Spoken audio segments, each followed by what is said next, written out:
everybody. This is an all intro episode, intro after intro after intro. We run these on long weekends here in the U.S., and this is something $10 and up patrons get twice a month, which is just popular with all intro lovers. But that's it. This is normally where the sleepy supporter zone would be, the one part of the podcast I need you here. So I want to thank the people who support the show on Patreon, because between the people who support the show on Patreon and the people that support the sponsors, couldn't do without all of you. Really, really appreciate it. Thank you so much. If you're listening to this and you've supported the show financially, you supported somebody that supports the show, or you just supported me emotionally, spread the word, or you just listen, thanks so much. So that's the first part of the Sleepy Supporter Zone. The second part of the Sleepy Supporter Zone is you getting the support you need. If you're in need of extra resources, there's links to resources right in those show notes you can connect with right now, including international resources. It's also about being a member of our communities, being a part of positive change, not just saying Black Lives Matter, not just saying stop AAPI hate, and not just saying support Ukraine, but taking action, learning more. There's links to resources where you could do that in our show notes. And one of the community things we're doing is we're building hygiene kits for people experiencing homelessness, doing a live show tonight when I'm recording this, but you could be a part of it for free. You could take a part, be a part, you could watch, you could participate, you could just hang out, sign up at sleepwithmepodcast.com/midnight mission. You can find out more ways you could participate actively or just be a part of and just come and watch the live shows and learn more. Sleepwithmepodcast.com/midnight mission. And Mr. Bart, a lot of people help out on this show. Who are they? Posty poster son sounds like an earful. Wrote the theme song. Edits episodes. Carl W. the legend. Also edits episodes. Ashley, Kenny, Scotty, Jennifer. Runner. Eric and the team at Astound or on the website. I am the mystery bar. I do the lullabies, yeah. I do commissions at jonathanmann.net. I'll write a song for you. Any reason at all. You can tell me the story and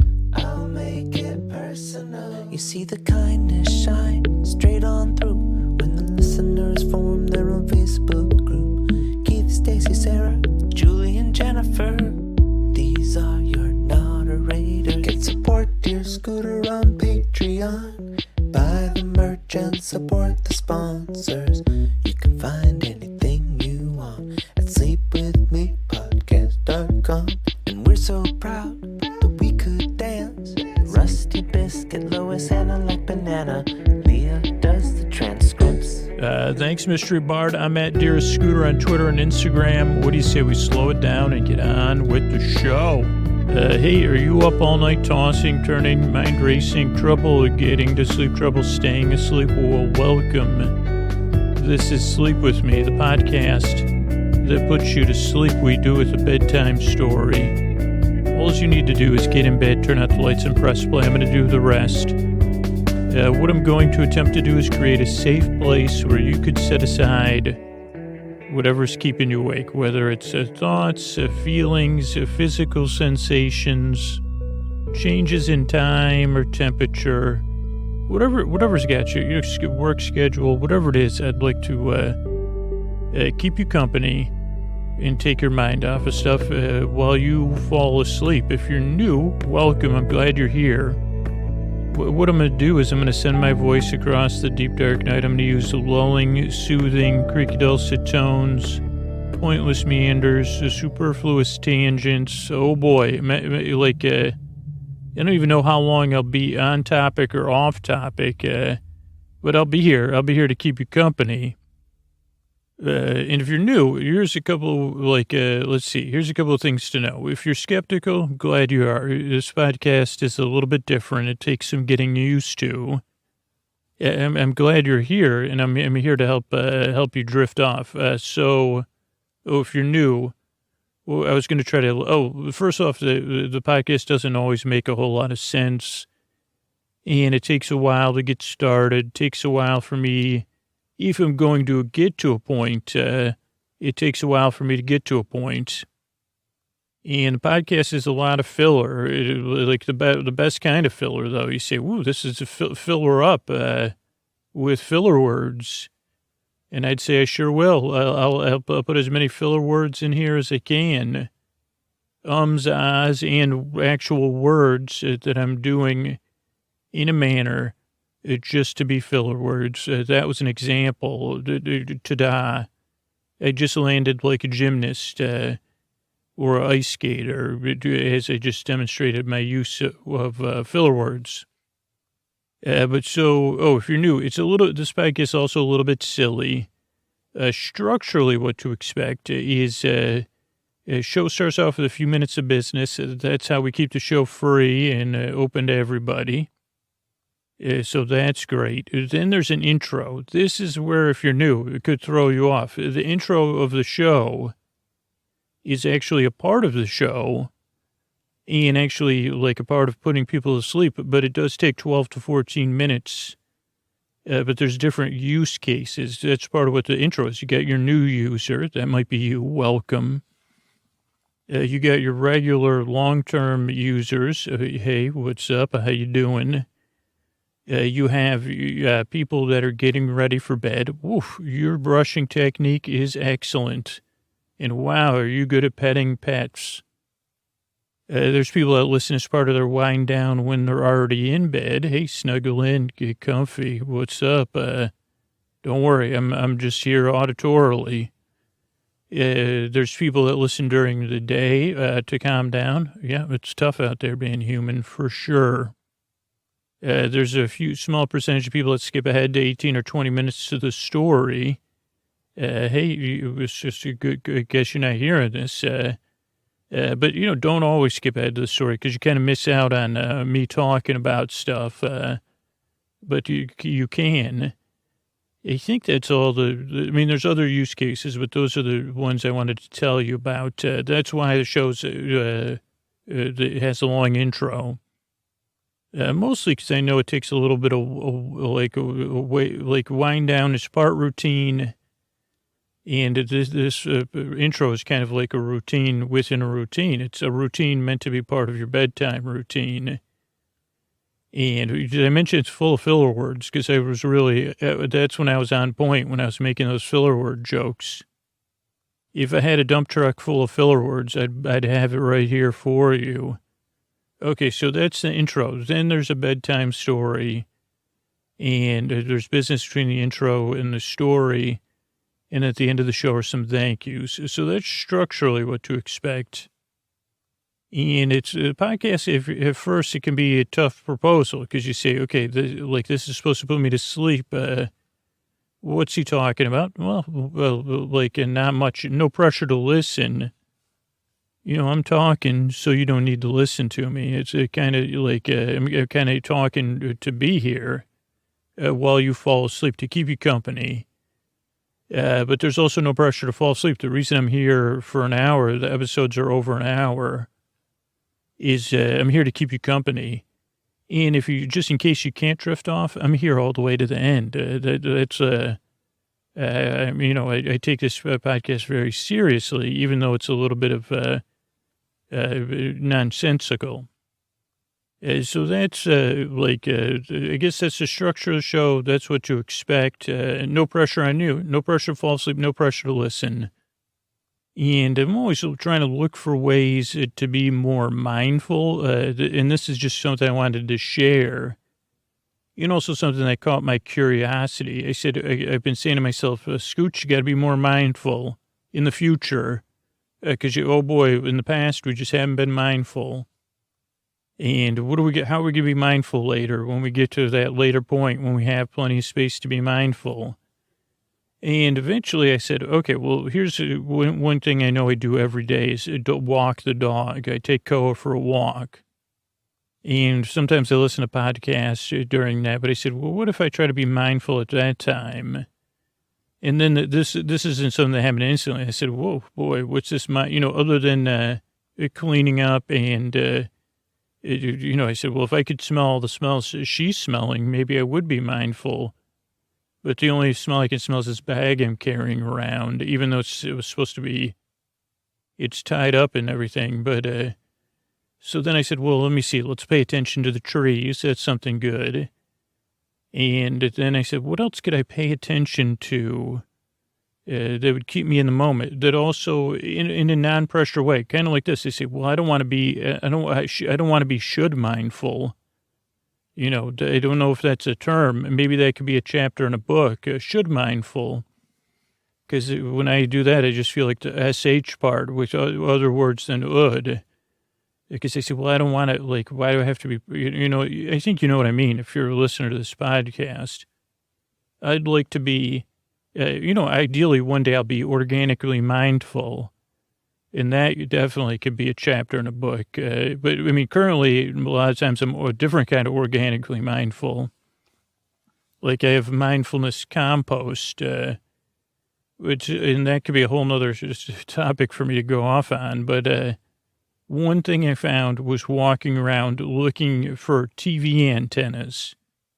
Now, some of you know what a TV antenna is on a house or an apartment building. Some of you don't. Like once upon a time, but you got TVs through these antennas, and they were pretty big, and they would be on the roofs of stuff. I don't know if I lived somewhere with a TV antenna on the roof, but I'm not sure. I'd have to talk to my parents and stuff. But it used to be you took a big antenna to get the TV signals. I don't know why. I guess I could do the research why. And then, people started watching TV on cable. And then they had dish television services, which you still see those. Those aren't as ubiquitous as, they were never as big as antennas. So anyway, these antennas, they're very interesting to look at. And as soon as you notice them, one, you say, whoa, there's still houses that have antennas. I'm surprised. And then you start to wonder when you go around a corner, am I going to see a house with an antenna? What is it? 1 out of every 20 houses, 1 out of every 30, 1 out of every 10. Then you notice houses with the dishes on there. But every antenna, I guess this is a loaded word. Like I said, every antenna seems to be somewhat unique. I mean, I know that wasn't always the case. And they're a bit like weather vanes. I don't know, to me, they're bird-like, they stand regally, because they're there to collect something in the air. And I don't know, I really, like, what things sleep podcasters say, I really like looking at TV antennas on buildings. And what can I say? I mean, I guess I'm destined to be a sleep podcaster. But it may help you, too, be mindful, because most of the time I'm not, my mind is going forward and backwards, anticipating, regretting, predicting, whatever, and I'm trying to find ways to ground myself now. I don't know if this is technically mindfulness or not, but I will say it's observing things in the moment that I enjoy in a peculiar, in a way I said, well, that's peculiar. Or is anybody using their TV antenna? And do those even collect digital signals? I think that's a legitimate question. And if so, like what kind of, that's got to get some pretty good fidelity. So just some things I think about, and I don't know, that you could try if you're out walking or walking your dog, take a look around for TV antennas. And if you're wherever you are in the world, let me know about your TV antennas, maybe even share on Instagram or Twitter some TV antenna pics. And especially if you're a younger person and you say, well, these things, that was news to me. I always thought, those were like, what did you think they were? Especially when you were a kid, that's interesting. So anyway, and again, if it would be interesting to see what they'd say, well, are those some sort of sculpture?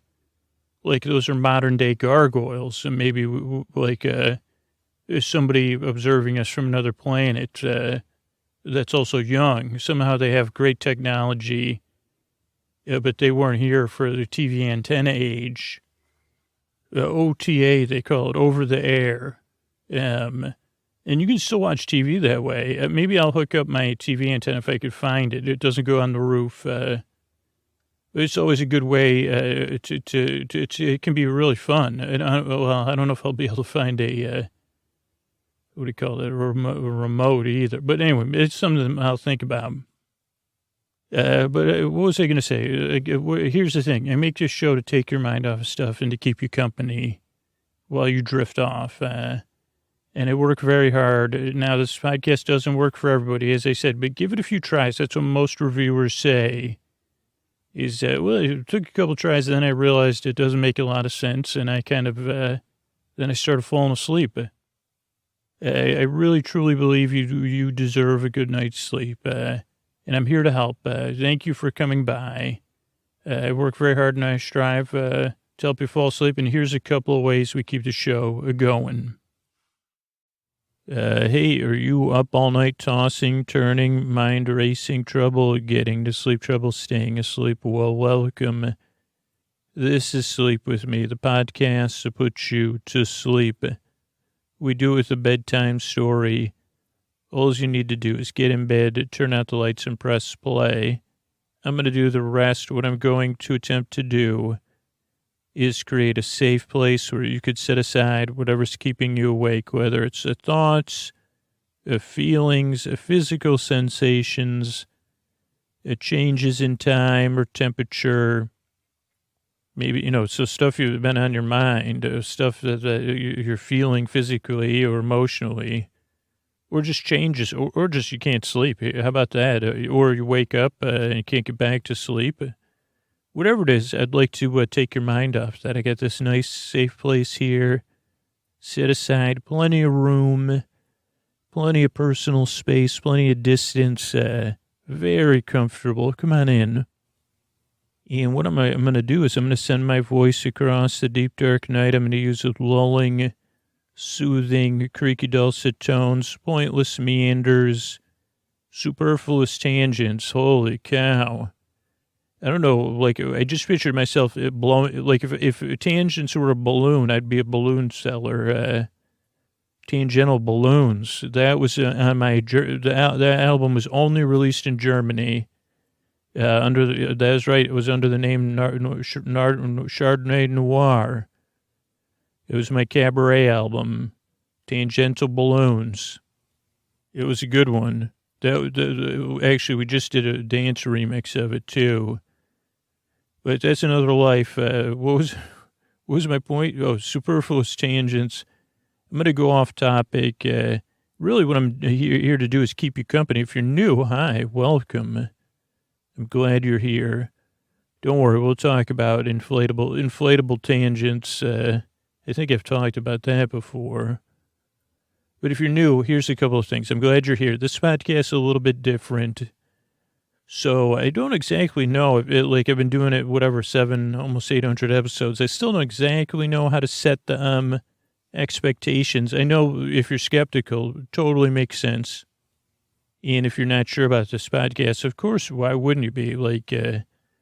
It's a podcast that puts you to sleep. You say, well, what's your, let me, so that's why you say, well, I'm not sure how to set the expectation. I'll tell you, this podcast is a little bit different. It does not make a whole lot of sense, and it does take some adjusting to get used to, or not. Like most listeners say, well, I listened 2 or 3 times, and then it stopped. I started falling asleep, and I realized it doesn't make a whole lot of sense. So I guess just see how it goes. Just here to help. There's no pressure. And there's no pressure to listen. This is one of the few podcasts you can kind of barely listen to. You could turn me all the way down, but some listeners, turn me all the way up. Most people find it somewhere in between. And so no need to listen.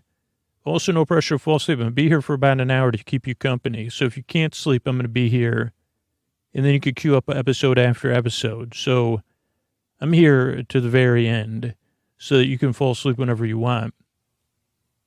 Structurally for the show, what to expect is the show starts off with business that you already heard. That's how we're able to keep the show free for everybody instead of like paid service or whatever. Then there's an intro, which is around 12 minutes of me trying to explain what the podcast is and earn your trust. And the reason it goes on for 12 minutes is just because it takes me forever to get anywhere. And also, a lot of listeners use it as part of their wind down because you say, well, again, I might overuse the word paradoxical, but it's just because I don't understand how this podcast works either. I don't know if a podcast would work if it said, okay, I'm going to put you to sleep right now. right after this intro, and you'd say intro, smoothity smooths, 1, 2, 3. I'm here with Scoot's imaginary friend Bill, and we're sponsored by whatever, sleep cream, and here we go. Time to go to sleep. That to me was seems like a little bit of I like a wind down. And sometimes I need a stealth wind down, and sometimes I need where I say, okay, I'm gonna get I actually have a dimmer now, so I dim my lights ideally hours before I want to be to bed. A little inside baseball, as they say. Ideally, after I do the dishes, the next time I'm in my room, if the lights go on, I try to turn the dimmer all the way down. Now, that does lead to some fumbling, but I'm fumbling and bumbling 24/7 anyway. And then, I have a wind-down routine. And ideally, I stretch my wind-down routine over about an hour, and it can vary. But I think that stealth moment of turning the dimmer on, at least I am empowered, I say, yeah, okay, dimmer's on at least. It's got to be good for sleeping. And I don't know, my point is most listeners need a wind down. Now, some listeners, they don't need it. They fall asleep during the intro, or they skip the intro. They go to 18, 20 minutes, and they just start playing the show there. So if that works for you, that's great. Whatever works for you, try it out a few times and see how it works. So that's the intro. Then there's some business. Then there's a story, which is tonight will be our episodically modular series, Big Farm in the Sky PI. And you can listen to those episodes in any order. So if you're new and you say, well, I don't know anything about this series, don't worry, I'll catch you up on it. I'm here to keep you company right as you drift off. And then there's some thank yous. So that's structurally what to expect. You don't need to listen. No pressure to fall asleep. And so I was talking about inflatable meanders. Is that what inflatable meanders? Yes, I guess if at some point during the intro, I was picturing myself just blowing meanders up, but that would be pretty cool. You see, what are those? What letter are those? Are those balloons all W's and curly Q's? Oh no, these are meander balloons. I guess I should have called the album Meander Balloons. Maybe that should be my new. If I become a DJ, is that what Marshmallow is, or does Marshmallow do other stuff? Like stuff that takes talent, because probably, but for me, I could be Meander Balloons. I wouldn't be able to do anything except, I guess I already do it, meander. It could also be a joke, or what are those puzzles? I'll never think of what they're called, where it's like a picture, it's like a pun, but you look at it and you try to figure out what it is. Because meander balloons almost sound like meander balloons, which sounds like, I was thinking originally someone standing under the balloons. But I guess you'd say, maybe if you live at the sea, you'd say, yeah, well, I have, well, what do you wear? I don't see your flotation device. You say, well, I wear meander balloons, actually. I'm Carl Cousteau, the youngest of the Cousteau, the great, I'm the fifth generation of the Cousteaus, Carl Cousteau. I wear meander balloons. I'm a founder and I'm a customer. Meander balloons. That's how I stay afloat and comfy, except for the sweating part and the fact that they're made of whatever. But I stay afloat. You see, some people wear leather. Some people wear latex. I wear balloons. They say, how do you look so svelte, Carl? And I'd say, well, it's meander balloons. That's what it is. And they say, then the reporter said, okay, so you're actually wearing balloons as underwear. Well, no, it's a balloon-based underwear product. It's meander balloons. So I am wearing the prototype that I made yesterday with tape. There is also Scotch tape. So you're wearing Scotch tape and balloons as underwear. No, it's a prototype of meander balloons. And when the prototype's finished, it'll be inflatable. So it'll be like PFD. So say it's also swimwear. It doesn't, it instantly dries because it's balloons. It's and I wear it as undergarment. Yes, that part is correct. What do you wear when you're wearing nothing, Carl? Well, I don't. I wear me underballoons. Because if I was wearing nothing, I'd actually probably that's a trick question. Again, I just like to circle back to my, so you're wearing balloons as an undergarment. Balloons are part of my undergarment, correct. Okay, let's get back to the sleep podcast. And now that we got that clarified, it's a work in progress. That's Carl Cousteau, one of the imaginary Cousteaus, not to be confused with the actual Cousteaus, and an inventor, imaginary friend, and inventor, Carl Cousteau. Also, customer of Meander. What was it? I already forgot because I wear meander wear. Oh, meander balloons. It really, it's a shame we don't have a budget. You're right, Carl, because I could see many commercials. You see, what do you got under there? Hold on. Meander balloons. Also, anybody listening, don't ever wear, but don't put any balloons. Balloons are for, don't make any balloon undergarment prototypes. I'm not even joking. This is all just fictional. Just to clarify that, keep the balloons in the blown up or wherever. Carl, what kind of example are you setting? Well, I thought I was cutting edge. It turns out I was just, you're a dreamer, Carl. That's great, because I'm here to enable people's dreams too. And the way I do it is I go off topic. Sometimes I get caught up in interviews that I end up saying, well, it could have gone a different way. But especially when something's sketchy like that, it's hard to get out of. And the name Carl Cousteau is also catchy. So we'll just stick with that. Thanks again for coming by, Carl. Also have a brother named Carl, so that works out cool. Got an editor on the show named Carl. So anyway, I'm here. If you're new, I guess that gives you a pretty good example of how the podcast works. I'm taking your mind off of stuff. I would posit that I did maybe there. You say, oh yeah, I forgot. I was thinking about, what was I thinking about? Well, just think about meander balloons. Anytime the word spreadsheet tries to get into your head, say meander balloons. You see, where's that spreadsheet for them? I put it in one of meander balloons, boss. Let me just get it out of here. It's pretty tight, though, because, it's still in a balloon. Don't worry, they're imaginary. Carl Cousteau invented them, of the imaginary Cousteaus. So, anyway, if you're new, I'm here to help. I'm here to keep you company and to take your mind off stuff. I really appreciate you coming by. I make the show because I've been there and I know how it feels, and I want to help. So, I think that's it. Give it a few tries, like most listeners say. But I appreciate your time. I work very hard. I yearn and I strive because I'd like to help you fall asleep. And thanks again for coming by. Hey, are you up all night tossing, turning, mind racing, trouble getting to sleep, trouble staying asleep? Well, welcome. This is Sleep With Me, the podcast that puts you to sleep. We do with the bedtime story. All you need to do is get in bed, turn out the lights, and press play.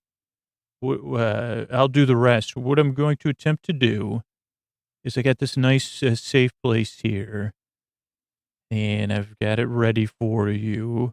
You could even observe it at a distance if you wish. Sometimes, that's nice. You say, hey, I'm going to get this. You just sit over there. I'm going to set the places. I'm going to smooth it. I'm going to pat it. I'm going to rub it down. And you just watch and see if you're, kind of like if you're prepping a bed for a pet. You say, hey, I'm going to make your bed here, but you don't have to get it. Just watch me get it ready. And then maybe you'll want to get in it too. I've never tried this with a child, but maybe that's a way to say, to get them in bed. Say, hey, why don't you watch over there? I'm going to make your bed extra snuggly. Maybe tuck in an imaginary child for that extra, like a little bit of play acting, or maybe talk to the pillows and say, hey, pillows, going to get you comfortable here. But that's really what I'm trying to do. Then I'm going to send my voice across the deep, dark night. I'm going to use lulling, soothing, creaky, dulcet tones, pointless meanders, superfluous tangents. I'm going to go off topic, get confused, use filler words. Pauses, we'll have a few. and then some more, but intentional and accidental pauses, gratuitous ones. Oh boy. And gratuitous jokes, podcaster amusing himself. Also, it's been a while since I've talked about Amuse Bouche.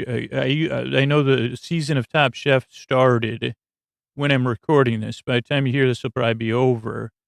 But I kind of like watching that in one big chunk, the whole season. So I haven't watched it yet. So I don't know if they made any Amuse Bouche. Amuse Bouche. It's even a hard word to say. But this podcast is kind of like it includes, I think that's like a little bite. That's what an amuse bouche is.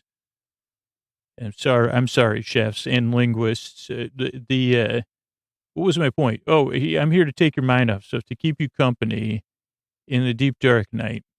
And the way I'm going to do it is, if you're new, it's a little bit different. This podcast is like one without tech. I do have microphone technique, and not on the level of the great, hip hop and R&B performers and MCs of the world, but I do have microphone technique to keep these lulling, soothing, creaky dulcet tones going. And so I can really be there for you. But if you're new, here's a couple of things to know. This show is different, and initially it won't make a lot of sense, and you'll say, what is this, or what is he doing, or what is he talking about?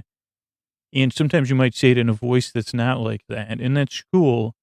It usually works best if you give the podcast a few tries kind of passively, but initially with some skepticism. I totally understand that. Structurally, what to expect, if you thought you were skeptical before, structurally, what to expect is the show starts off with a few minutes of business. That's how we keep a podcast free and keep that 90 hours of work a week it takes to keep the show going. That's the business side. Then there's like a 12 or 14-minute intro. And, a lot of times, traditionally in the history of introductions, except for big speeches where you have to, butter up the speech maker or award winners, intros are usually limited to say, hey, this is a Sleep With Me podcast to put you to sleep. Now I'm going to tell you a bedtime story. And when I first started making a podcast, it was a bit like that. But what I learned over time is that, not everybody falls asleep at the same pace, and no one, except for like some of us, fall asleep really fast. And so the intros kind of slowly evolved to be part of a lot of the listeners' wind down routine. Whether they're getting ready for bed or they're in bed, and then the day, I'm taking you into this world, the world of amusing you with my mispronunciations of amuse bouche, amusing bouches. Like you had the Mighty Boosh, and that was amusing. That's an amusing show too, and this is amusing bouche too, kind of. So. Where was I? What was my? I got booshed. I did get booshed. I'm picturing Julian's hair. Scooch sticking in cookies from a British show from 15 years. I say, well, yeah. Have you seen his hair? It's beautiful. Okay, so let me get back. Where was I? Oh, so I was saying. Oh, the intros are really long because I tend to try to describe the intro and how it should work, and then I go off topic.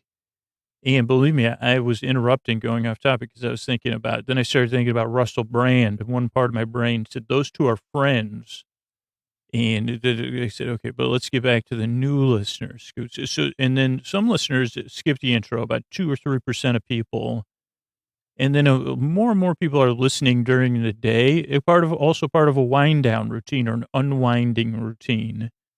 And that's kind of how the intro became settled on that, 12 to 14 to 11 to 17 to 15 to 16 to 18 or so minutes, is that it's kind of like it gives you a chance, if you're new, to get to know me, which you might say, okay, I've gotten to know you. Now I know I don't need to give you my full attention. I'd say job done.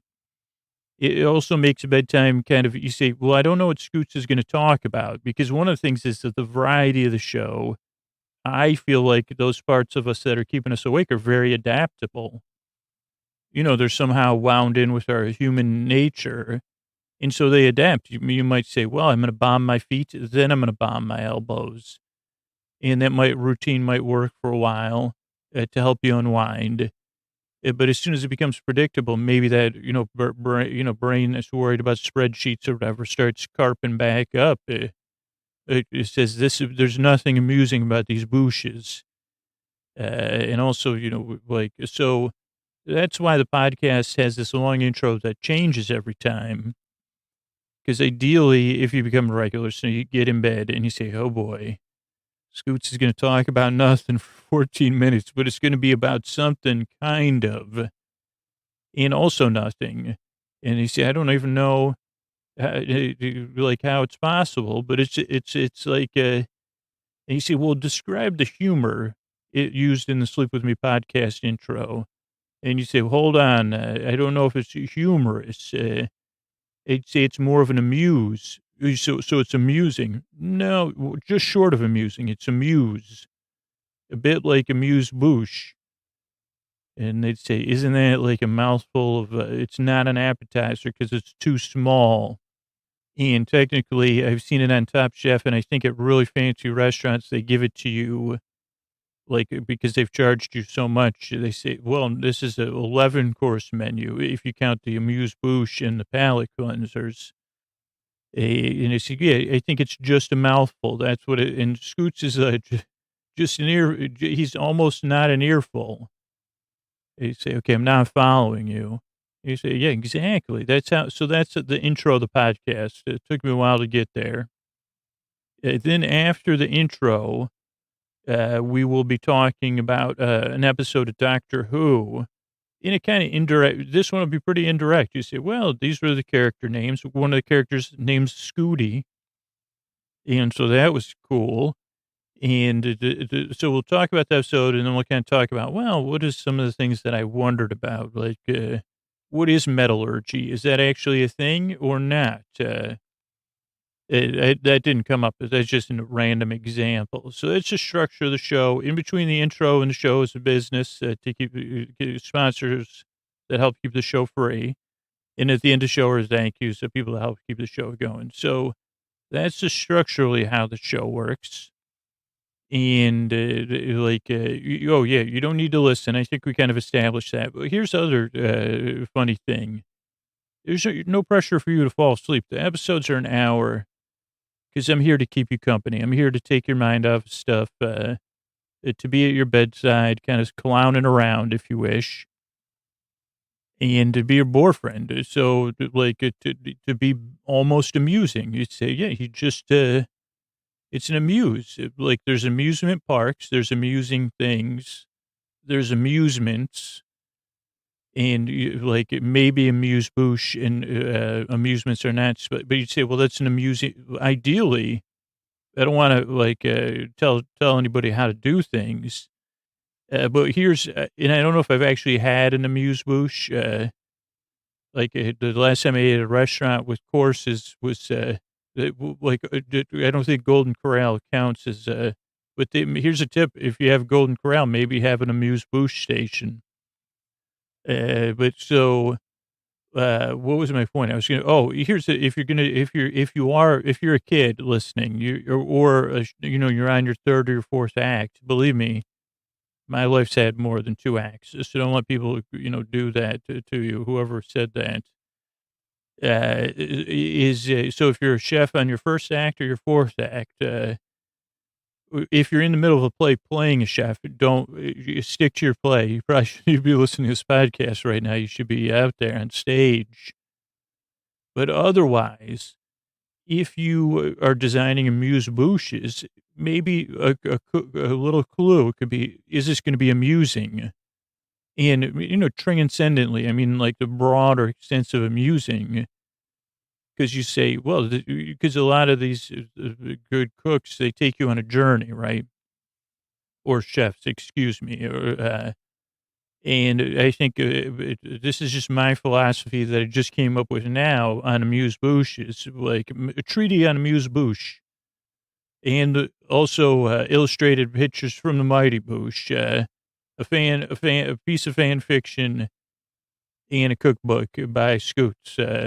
well, mostly it's not cooking. It's it's me philosophizing on making your bushes amusing or amused. You say, oh boy, is that?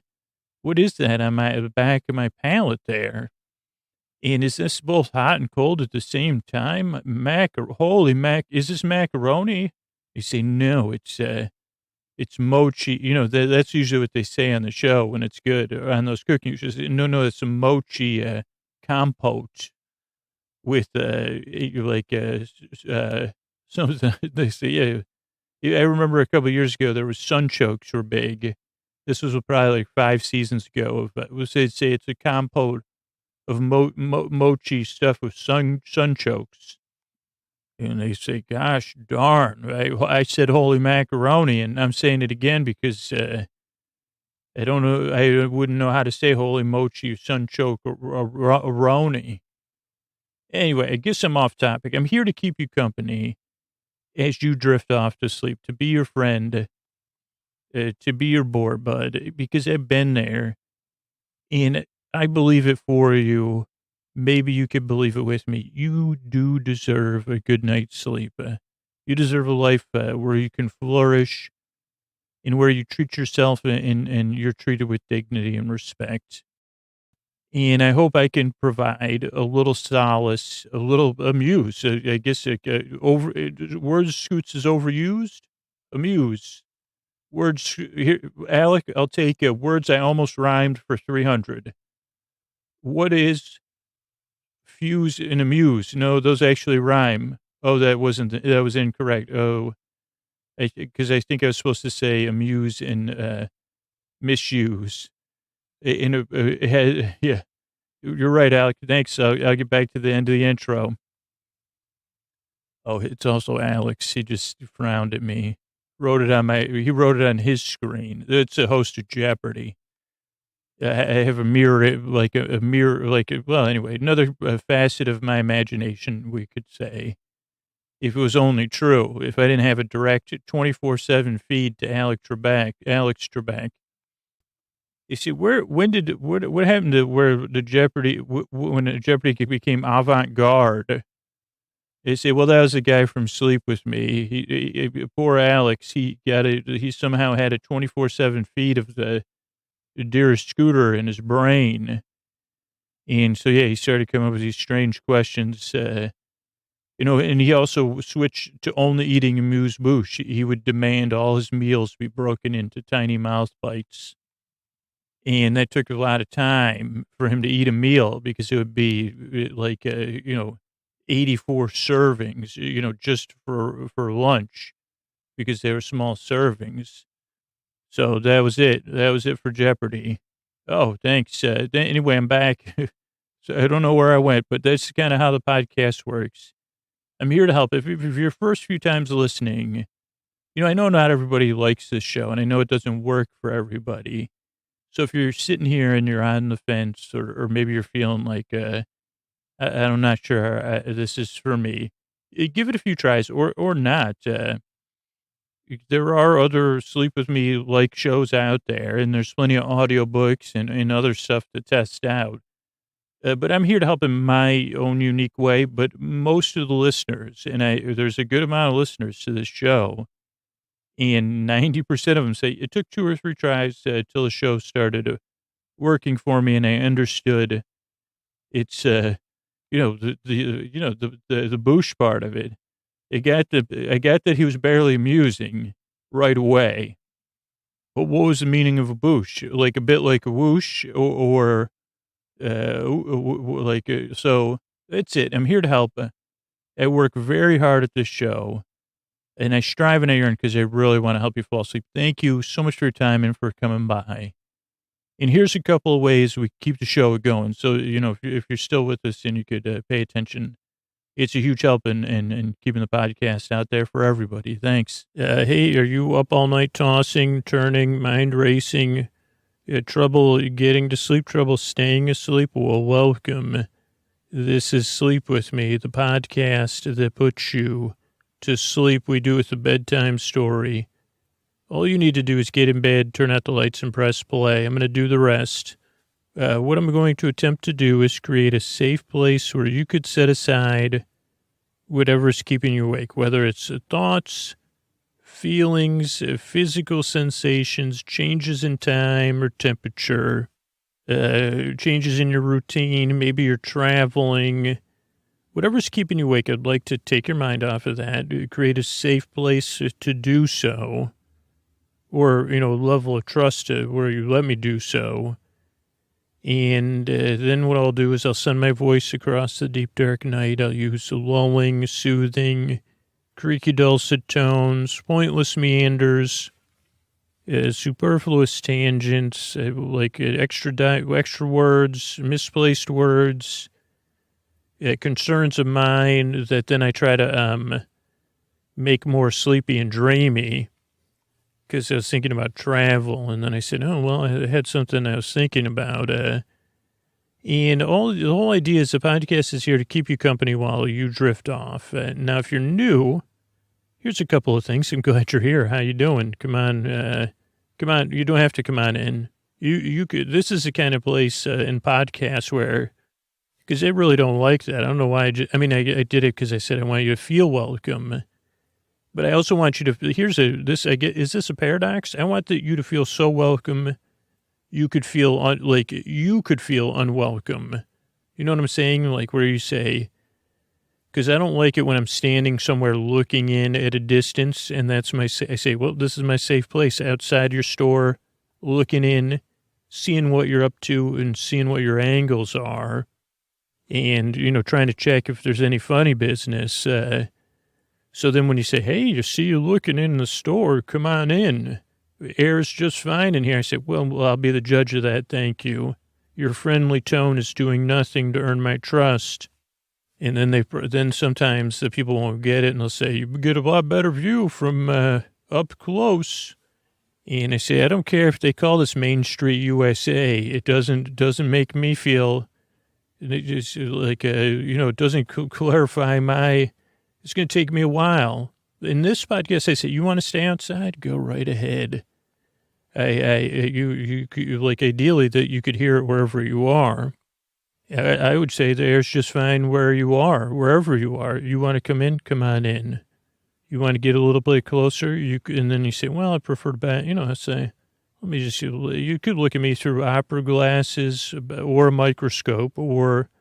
And I don't know I wonder what you'd see if you used an oscilloscope or whatever that thing is. You'd say, holy, I didn't even know this thing could pick up creaky dulcet tones. But you're off the charts on the creaky dulcet tones and pointless meanders. And I'd say, excellent. So if what was I saying? If you're new, I'm glad you're here. But if you don't buy that, that's great too. Seriously, if you're skeptical about this podcast, I totally understand. Just wait till I try to explain to you what it is if you think you're skeptical now. So, but I would be skeptical. That's what I mean. Who says they're going to put you to sleep, right? They say, come on inside this mattress shop. We just want to get you settled in here. You say, no, thanks. I got it covered on the internet. What was my point? The show's doesn't have a lot of points. But if you're new, structurally, what to expect, show starts off with a few minutes of business. You already heard that. That's more for the regular listeners. That's how we keep the podcast free for everybody. Then there's an intro, which is kind of a long, to some people it feels like a long, drawn-out, pointless description of the podcast, and that's exactly kind of what it is. You caught me. Maybe then, that would be how maybe the shopkeeper would, I guess if they gave me space to wander in there, eventually they could earn my trust and rapport. You just say, hey, don't, with the pressure to come in your store. I realize, they said, well, I was just trying to be friendly. And I'd say, right, I'm not, my friend, I don't get friends for friendship. I don't know, I live in a paradoxical world. I don't know, I don't even understand it. You're not going to win any friends by being nice to me, or, the other way around either. It's hopefully I would have an imaginary Nana with me who would say, oh, don't pay him any mind.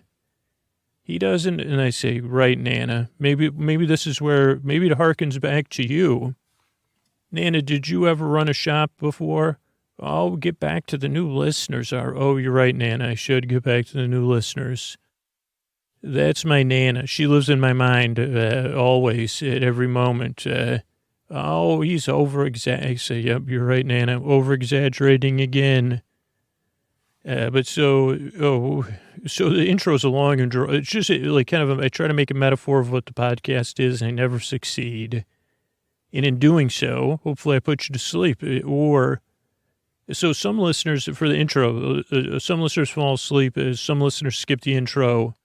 But for the majority of listeners, it's kind of part of their wind down routine. Like almost like watching someone else play a game that's relaxing. I don't know what that would be. And plus, I've piled too many metaphors on already. I say, I got Nana.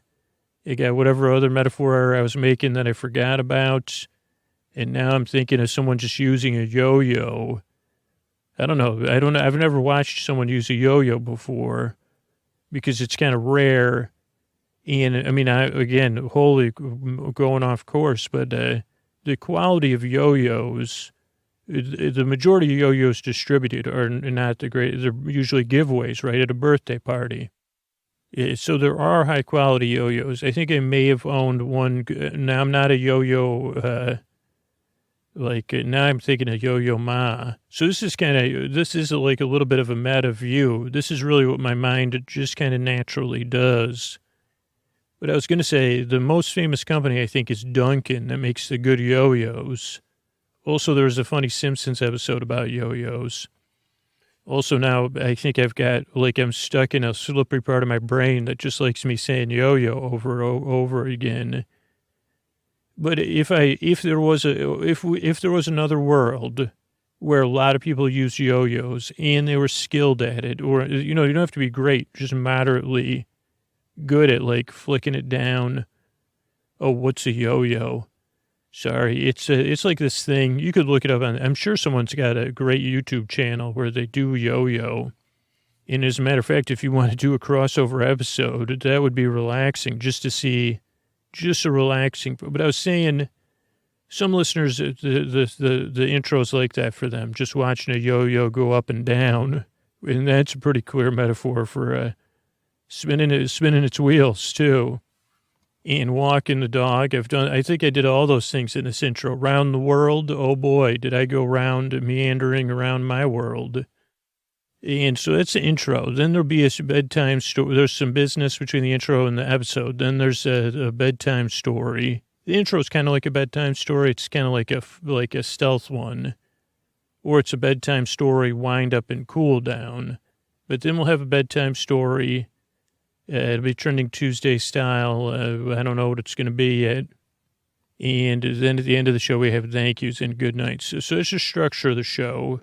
Clearly, I think if you've been listening, you probably figured out you don't really need to listen to this podcast. You don't have to really pay attention to it.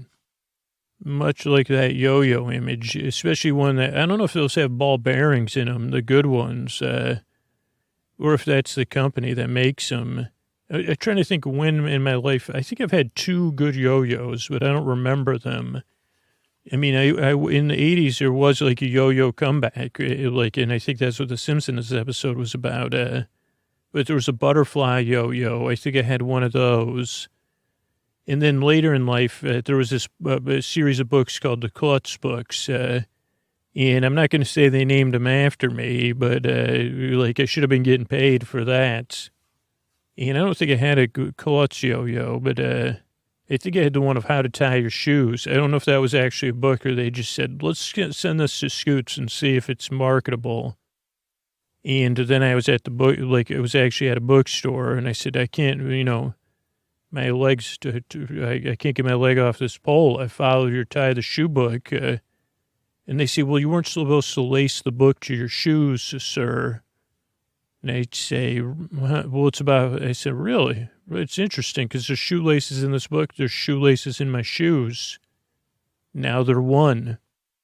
I guess I wasn't a beta tester for that book. I just was looking in the bookstore until I was on one, my shoe was on one side of the pole, book was on the other.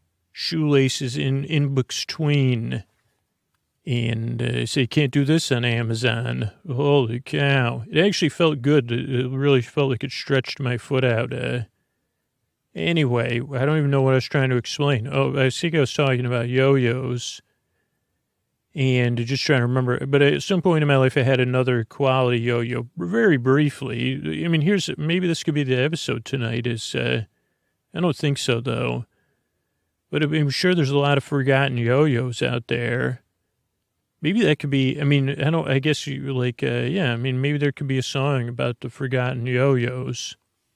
I've just overused the word already tonight, so I can't make an episode about it. But so anyway, maybe messages, I'm glad you're here. But this podcast is goofy. You don't need to listen to it. There's also no pressure to fall asleep. I'm here for about an hour to keep you company as you drift off at your leisure. I make this show because I believe you deserve a good night's sleep. And I want you to get it. Now, this doesn't work for everybody. Give it a few tries. See if it helps you. But really, that's what I'm here to help. I'm here to keep you company as you drift off. I strive and I work very hard because I want to help you fall asleep. Thanks again for coming by. And here's a couple of ways we keep the show going. Hey, are you up all night tossing, turning, mind racing, trouble getting to sleep, trouble staying asleep? Well, welcome. This is Sleep With Me, the podcast that puts you to sleep. We do it the bedtime story. All you need to do is get in bed, turn out the lights, and press play. I'm going to do the rest. What I'm going to attempt to do is create a safe place where you could set aside whatever's keeping you awake, whether it's thoughts, feelings, physical sensations, changes in time or temperature or routine. Whatever's keeping you awake, I'd like to take your mind off of that. That's what I mean. I got this safe place here for you. Or it might not be something. You should say, just like this happens to me. I say, I don't know what's up. I just can't. You get a bit baffled, or at least I do. But whatever the situation is, I'm here. And I'm going to send my voice across the deep, dark night. I'm going to use lulling, soothing, creaky, dulcet tones, pointless meanders, superfluous tangents. I'm going to go off, believe me, I'm going to go off topic. And like a meander. So did I say rusty meanders? That was one of my main. I don't know why I associate the word rusty meanders with overalls. And maybe we could come back to that, because I used to say Oshkosh Bagosh a lot in this podcast. So maybe we could figure out a way to go back to that and say return to our, you say Scoots is returning. He's got his podcast returning to its roots. He's right there, right around 800 episodes or so. And he said he's bringing his podcast back to its roots. And they say, okay, so what, like a kid that can't fall asleep? No. Bit grounded in care and empathy? Well, no, but kind of. I mean, that's part of the podcast still. No, he's going to be saying Oshkosh Bagosh more. And holy mackerel and a couple other ones. It's not his catchphrase. His catchphrase is he re-meanders. Okay, but if you're new, let me take a second. Hey, glad you're here. And I'm glad, I really am glad you're here. And I will tell you, let's see how this goes, okay? Because this podcast doesn't work for everybody. And I hope it can help you. So that's why I want to take a second time out here. Or if you're a regular listener, hey, welcome back. But this podcast, most regular listeners listen to it 2 or 3 times before they became a regular listener, which I guess is a paradox in itself. But they said, well, okay, this podcast is a little bit different. First time I was trying to make sense of it. The second time I was a bit baffled. And the third time I realized, oh, okay, I don't get it. So I do get it. So if you're new, all I ask is you see how it goes. But there's no pressure on my end other than that. I mean, I'd like to help you. I'd like to keep you company as you fall asleep. But let's just see how it goes. A couple other things I want you to know. Structurally, what you expect. Show starts off with business, which you heard. This is more important for the regular listeners. and the like super users that listen to a bunch of episodes, because that's what keeps the podcast free for everybody. Then there's an intro. Then there's some business. Then there'll be the story, which tonight will be our episodically modular series, Big Farm in the Sky PI. Then there's some thank yous at the end of the show. So that's just structurally what to expect. Let me talk a little bit about the intro, though, because sometimes people say, when's the bedtime story start? And I could tell you, if you're looking for that, it starts around 18 to 20 minutes or so into the show, because we have an intro that's right around 14 to 12 to 16 to 18 minutes, where I try to kind of explain what the podcast is, but more, establish a baseline of nonsense and senselessness, and friendly nonsense and I try to explain what the podcast is, and I realize I find the podcast baffling. Also, I'll overuse words that I like. And the main thing, the way the intro kind of developed, was a sensible thing of for most people, they fall asleep, you need a wind down routine, right? You got to ease yourself into bedtime.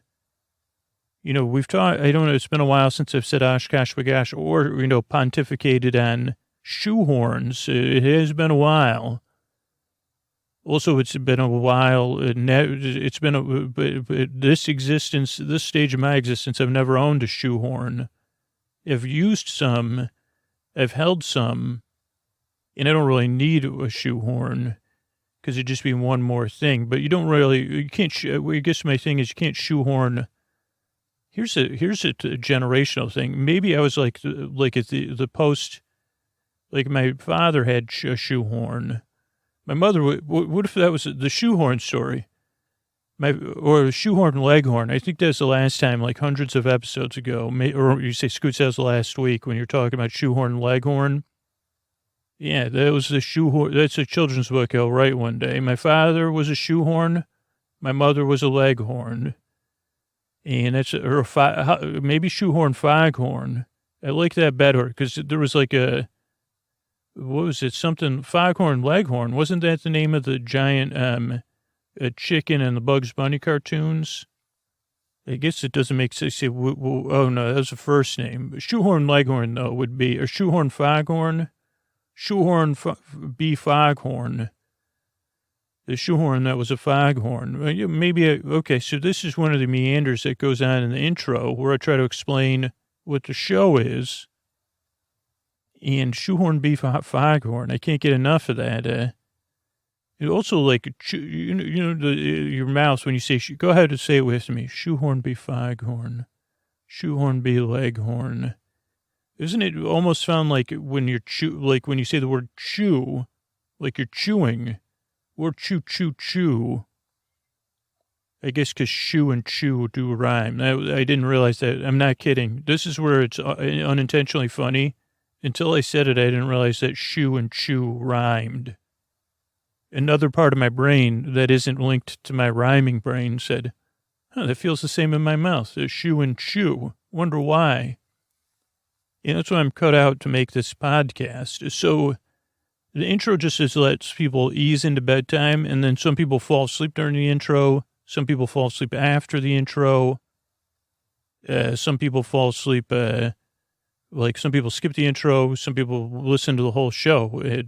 So whatever works for you, you'll find out. Or there's people that use the show in different ways all the time. Some people don't fall asleep during the show. They fall back asleep. They don't start listening until they wake up. So you just see how it goes. I guess that's my main thing.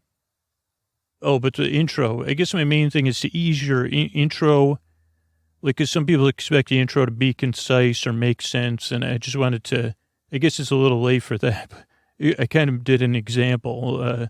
That's also how the intro works. Unintentionally, I'm showing off my style, my foghorn bee shoehorn style. So, okay, so that's the intro. Then tonight will be then the story, which is our episodically modular series you could listen to in any order. This just happens to be the season closing episode before we do a season recap episode. But like I said, you could listen to it in any order. There's a big catch up at the start, so we'll get you caught up.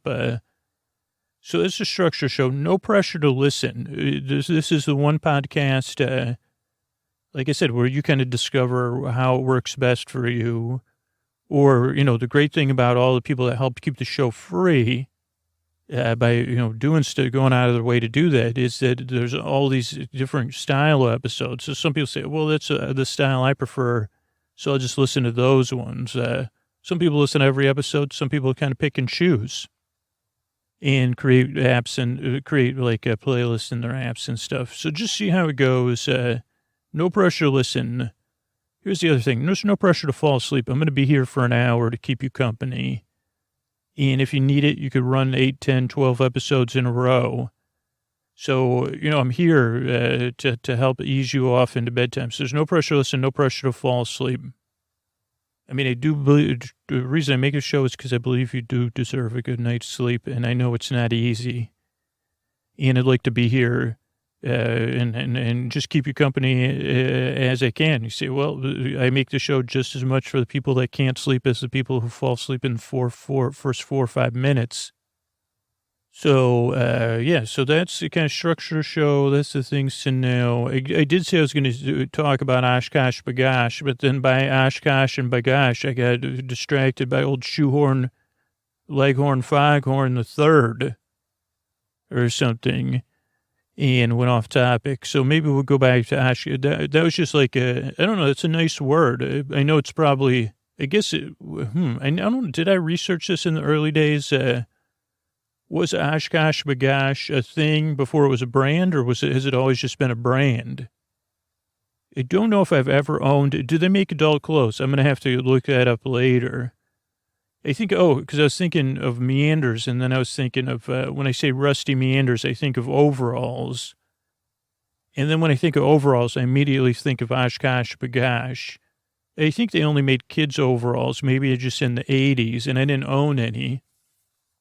I think, so I had 6 kids in my family. I think there was one pair of green Oshkosh jeans or something like that were secondhand from one of my cousins, in our home, but I was already outgrown them, or they like arrived at my home because I have so many cousins that it was like, what do you call that? Secondhand, you call it when you, so there's a lot of clothing exchange. It was just great of being a part of a big family is, you'd say, man, but so, I don't know, maybe I get some I'm not like an overalls person. But just because I need less, like I say, okay, well, I don't need, if I have a denim shirt, it's fine, but I don't really need any denim above the waist majority of the time. But I could be wrong. I mean, you could say, Scoot, you just wear a shirt, you could do it just like they do, like when you put that piece of wheat in your mouth, the full Huck Finn or Tom Sawyer or whatever. And you say, okay, then I fold it up in my bare feet, right? No shirt, bare feet, just my Oshkosh Bagoshes. And I'd say, well, a couple things. I do a lot of running, so I know, like, my upper body, there's a certain part that gets chafed, and that's with, like other materials. So denim, I'd worry about that. And 2, I just don't know. I mean, I can see that there'd be airflow. I mean, the cool thing would be that I would have somewhere to put my hands, like holding my lapels or whatever you call those things, my stirrup, what do they call those, straps? I don't know. So anyway, I think you got a good idea if you're new of me going off topic a few times. Ideally, and I don't want to be overconfident by saying, well, if a podcast is going to work for you, maybe you forgot about took your mind off stuff. And that's a goal here. I'm really glad you came by. I'm really glad you came back, those of you. Thanks so much. It's great to see you. Great to be here in your ears. I really appreciate your time. So see how it goes if you're new. Give it a few tries if you wish. But I'm glad you're here. I really work hard. I yearn and I strive to help you fall asleep. And here's a couple of ways. Really, if you're here listening, you can find all this at sleepwithmepodcast.com/sponsors tomorrow. But these partners coming up here, these are what keep the show free and help us keep the show going. From PRX. Friends beyond the binary, ladies and gentlemen, boys and girls. It's time for the podcaster that's here to keep you company, that's here to take your mind off of stuff, that wishes he had something witty and silly to say. That could, I wish I had something to say that would instantly put you to sleep and relieve all that tension. But I can only do it my way, which is slow, meandering, and a little bit goofy. The reason I do the show? For you, because I know how it feels in the deep, dark night. And if I can help, if I can keep you company, it'd be my honor. So whether you're new or you're coming back, you're a regular listener, you come back, you just use the show when you need it. I'm glad you're here, and I really hope I can help you fall asleep. It's time for Sleep With Me, the podcast that puts you to sleep. And here's a couple of ways we're able to do this for you for free twice a week. You can always check those out when your hand hits that fridge or that coffee pot at sleepwithmepodcast.com/sponsors. Hey, everybody, it's Scoots, and I could really use your help. We're doing our yearly annual survey, and I'd be so grateful if you could take a few minutes and answer the survey. You could go to sleepwithmepodcast.com/survey. That's sleepwithmepodcast.com/survey, SURVEY. Fill out the survey, and there's a box towards the end where you could put in your thoughts about the show. So if there's anything you really wanted to let me know, something you want more of, you're looking for something a little bit different, I don't know. Let me know right in that box. Give me your feedback. But please take the time to fill out that survey. It's so useful for the health and long-term sustainability for the show. So fill that out at sleepwithmepodcast.com/survey. That's sleepwithmepodcast.com/survey. Thanks, everybody. All right, everybody. It is time for the Sleepy Supporter Zone. The one part of the podcast I need you here is where I thank the listeners who supported the podcast. That's how we're here free twice a week. And I want to thank Olivia, who got some sleep phones, sleepwithmepodcast.com/sleep phones. That's the only place you could get the Sleep With Me branded sleep phones. And not only did Olivia get the sleep phones, but shared about it on social media. So thank you so much. If you support a sponsor or you buy a piece of Sleep With Me merch like sleep phones, make sure to fill out the form at sleepwithmepodcast.com/sponsor so I can try to thank you here on the Sleepy Supporter Zone like Olivia. The second part of the Sleepy Supporter Zone is you getting the support you need right now. If you're having a tough time, there's links to resources in the show notes you could connect with right now, including international resources. It's also about being a part of our communities, and not just saying Black Lives Matter, not just saying stop AAP, I hate, not just saying support Ukraine, but taking action, learning more. There's links to resources where you could do that right in our show notes. And the third part of it is one of the things we're supporting. We're building hygiene kits for people experiencing homelessness and bringing them down to the Midnight Mission in Los Angeles. I'm doing streams and live shows for free. You could take part for free. You don't even have to do anything other than join in and maybe learn more. Maybe you want to take part in it at some point. And for free, you could sign up at sleepwithmepodcast.com/midnight mission, and you'll get a weekly newsletter with about what we're doing, links to our live shows for free.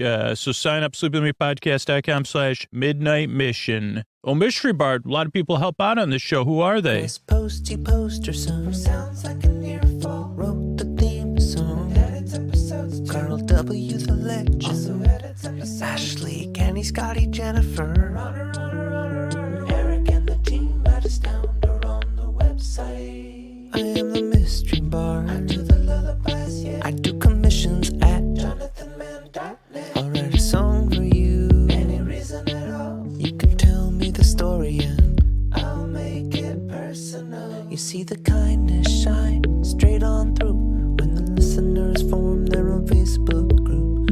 Keith, Stacy, Sarah, Julie, and Jennifer. These are your moderators. Get support dear Scooter on Patreon. Buy the merch and support the sponsors. You can find anything you want at sleepwithmepodcast.com. And we're so proud that we could dance. Rusty Biscuit, Lois, Anna like banana. Leah does the transcripts. Thanks, Mr. Bard. I'm at Dear Scooter on Twitter and Instagram. That's where you can find me. What do you say we slow it down and get on with the show? Hey, are you up all night tossing, turning, mind racing, trouble getting to sleep, trouble staying asleep? Well, welcome.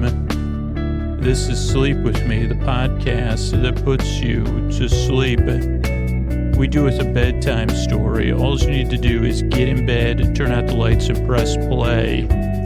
we're going to do the rest. What I'm going to attempt to do is create a safe place where you could set aside whatever's keeping you awake, whether it's thoughts on your mind, so thoughts you're thinking about, like things you're thinking of, so thoughts, anything you're feeling, feelings, like a feeling, like emotions, feelings coming up for you about the past, the present, or the future.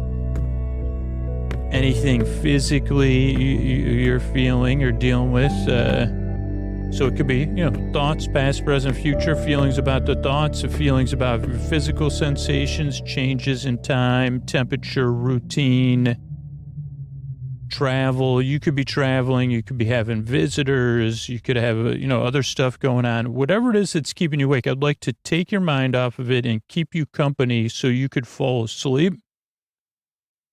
And the reason I do it is you deserve a good night's sleep. You deserve a place you can get some rest. Have some space, a bedtime you don't have to dread. And that is important. It's not just important to me. There's a lot of regular listeners nodding their heads right now and saying, hey, your sleep is important. And when they nod their head, they say, hey, my sleep's important. But that new listener or that regular listener who had a rough day or a rough week, their sleep's important too. You and your sleep are important. And all of us that are listening right now, while we might not know exactly what's keeping you awake, we could probably relate to some of the feelings. But also the fact that, when we don't get enough rest, our lives can feel a little bit unmanageable, a little bit frustrating, or more than a little bit would be, a little bit would be an understatement. So, if you get the rest you need and your life is more manageable, your life is going to be a little bit better. And that is important to me and not just me. I guarantee you, as I'm saying this right now, thousands and thousands of people are nodding their head and they're saying, yeah, if you're listening and you're new right now, or you're right. I am important and my sleep is important and I'm glad to be nodding my head. I don't think it's a collaboration, but it's as a community, we're doing this. It's a little bit of unity. We're united in the deep, dark night. If I said that before, I didn't even realize, or the deep, dark night unites us. Deep, dark night united. I guess if we were a football team, and I mean soccer, we'd be DDNU. I like saying that. Deep, dark night, DDNU, yeah. You say, what school did you go? Oh, I graduated from DDNU every day. They're my favorite footballers, are all on they're all imaginary. Also an imaginary Deep Dark Night United University United. Oh, what do they teach there? Well, it's like, I'd say it's a school of soft knocks, but they don't feel soft. You say, okay. For some reason, I thought this was an introduction to a sleep podcast. I didn't realize what I got oh, you're a new listener. So what I intend to do here is keep you company and take your mind off of stuff so that you can fall asleep. The way I'm going to do it is I'm going to take my voice. I'm going to send it across the deep, dark night. And a lot of other people are, DDNU, baby. That could be shorthand for, like you say, that, like if there was enough Sleep With Me listeners and we had a way to know another Sleep With Me listener and you gave them, you pointed at him and you said, hey, DDNU to you, and yours. That's what we'd say if it was, if we were clinking glasses of eggnog or cocoa or some other beverage, you say DDNU, and we could, it works in a lot of different, situationally, it works in a lot of different imaginary situations. We could all raise our glasses together and say it. Or like if we were cheering on the squad or the team, we'd go DDNU.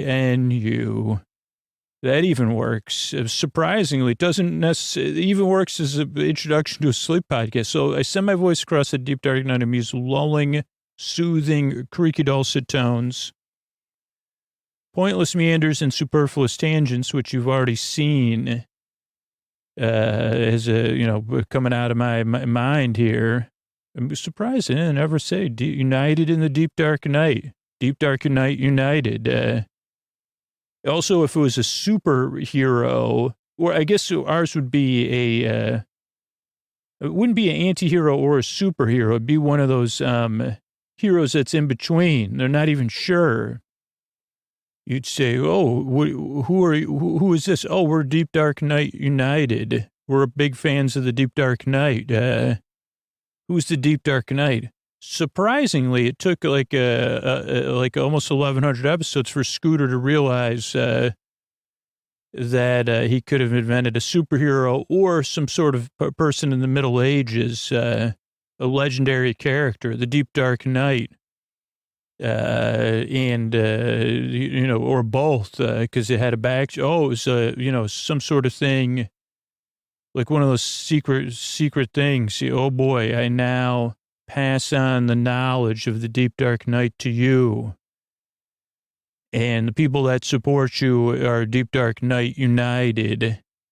Also, you will, you pretend, we have a football team that's in England though, where you'll be the kit person,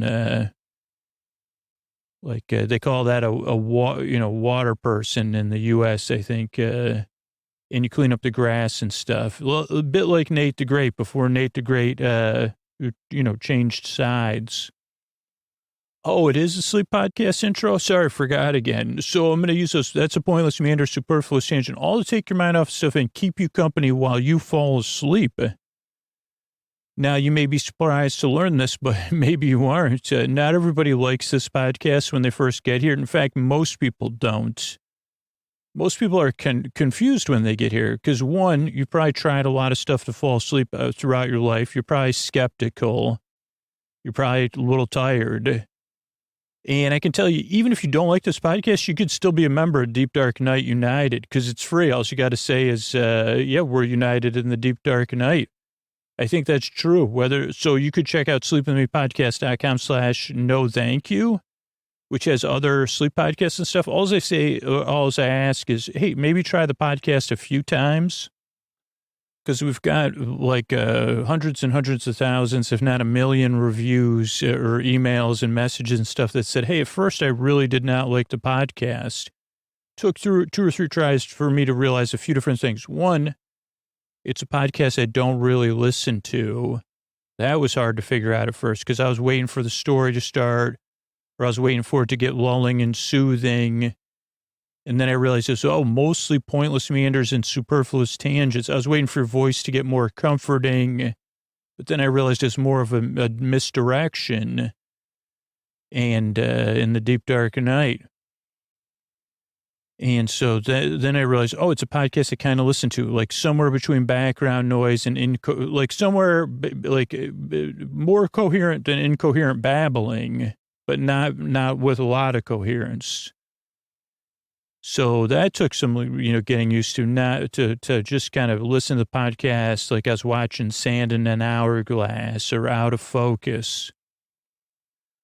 Also, the fact that it doesn't really put me to sleep, it keeps me company while I fall asleep. That wasn't easy to get used to either. It's like, okay, so this is a podcast I barely listen to. It doesn't really put me to sleep. You're more here to be a distraction. In a friendly voice, and in case I can't fall asleep, you're here to the very end, whether I'm awake or asleep. That's a pretty good deal. Or I could put you on sleep time or whatever. But your job's to be my boyfriend in the deep dark night. Your job as the deep dark night is to be a friend, not some sort of grand hero. No. Actually, I've changed it. It is to be a grand hero. Back in the Middle Ages, galloping on a horse. Or now, in the modern age, flying through the night, or being dashing, doing a lot of, not dashing from place to place, but, being dashing.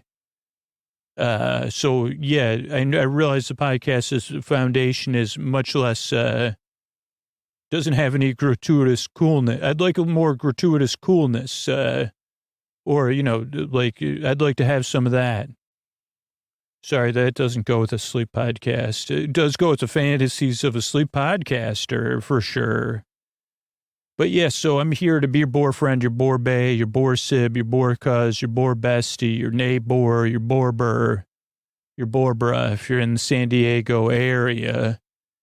And to keep you company while you fall asleep, to be your distraction or your friendly voice if you need it. So whether you're awake or asleep, I'm here to keep you company, and you don't ever need to listen to me. You could just kind of barely listen. Other things that throw new people off, other than the style of the show and the ways to listen, is the structure of the show. But the show is designed and structured in a very specific way, though there are ways that listeners change it up and listen. So as you become a regular listener, you could kind of change it up. But like the show starts off with a greeting. Friends beyond the binary, ladies and gentlemen, boys and girls. Blah, blah, blah. I say something silly, and so you feel seen and welcomed in. That's the goal. And you say, okay, the tone of the show is lighthearted about something serious. Then there's support for the show via sponsors or people that support the show directly, so the podcast can come out for free twice a week. Then there's support for listeners. Then there's support for the communities around the show. Again, because that's kind of what's important. Podcast is optional to pay for it, and it's also supportive of people, whose lives intersect with it, I guess. And so then there's the intro, which is separate from the support. The intro is a show within a show. It goes on, I don't know, from like minute 6 or minute 8 to minute 20-ish. And some people that don't like the fact that the shows need support to keep going don't like the intro either, and they kind of lump those two things together. But the intro serves a purpose. Now, 2% of people skip the intro. Another few thousand people pay to listen to story-only episodes. And then there's just as many people that listen all night. So you can kind of, again, adjust. But the intro is meant to ease you into bedtime. And so most listeners listen as part of a wind-down routine, which is a pretty broad term, meaning the time between the transition from when you're awake to when you're asleep. So you can listen while you're getting ready for bed, while you're in bed. There's some listeners that are already snoozing. We're so happy for them. Really, totally so happy. You're looking good, by the way. They've never seen someone drool so majestically than you.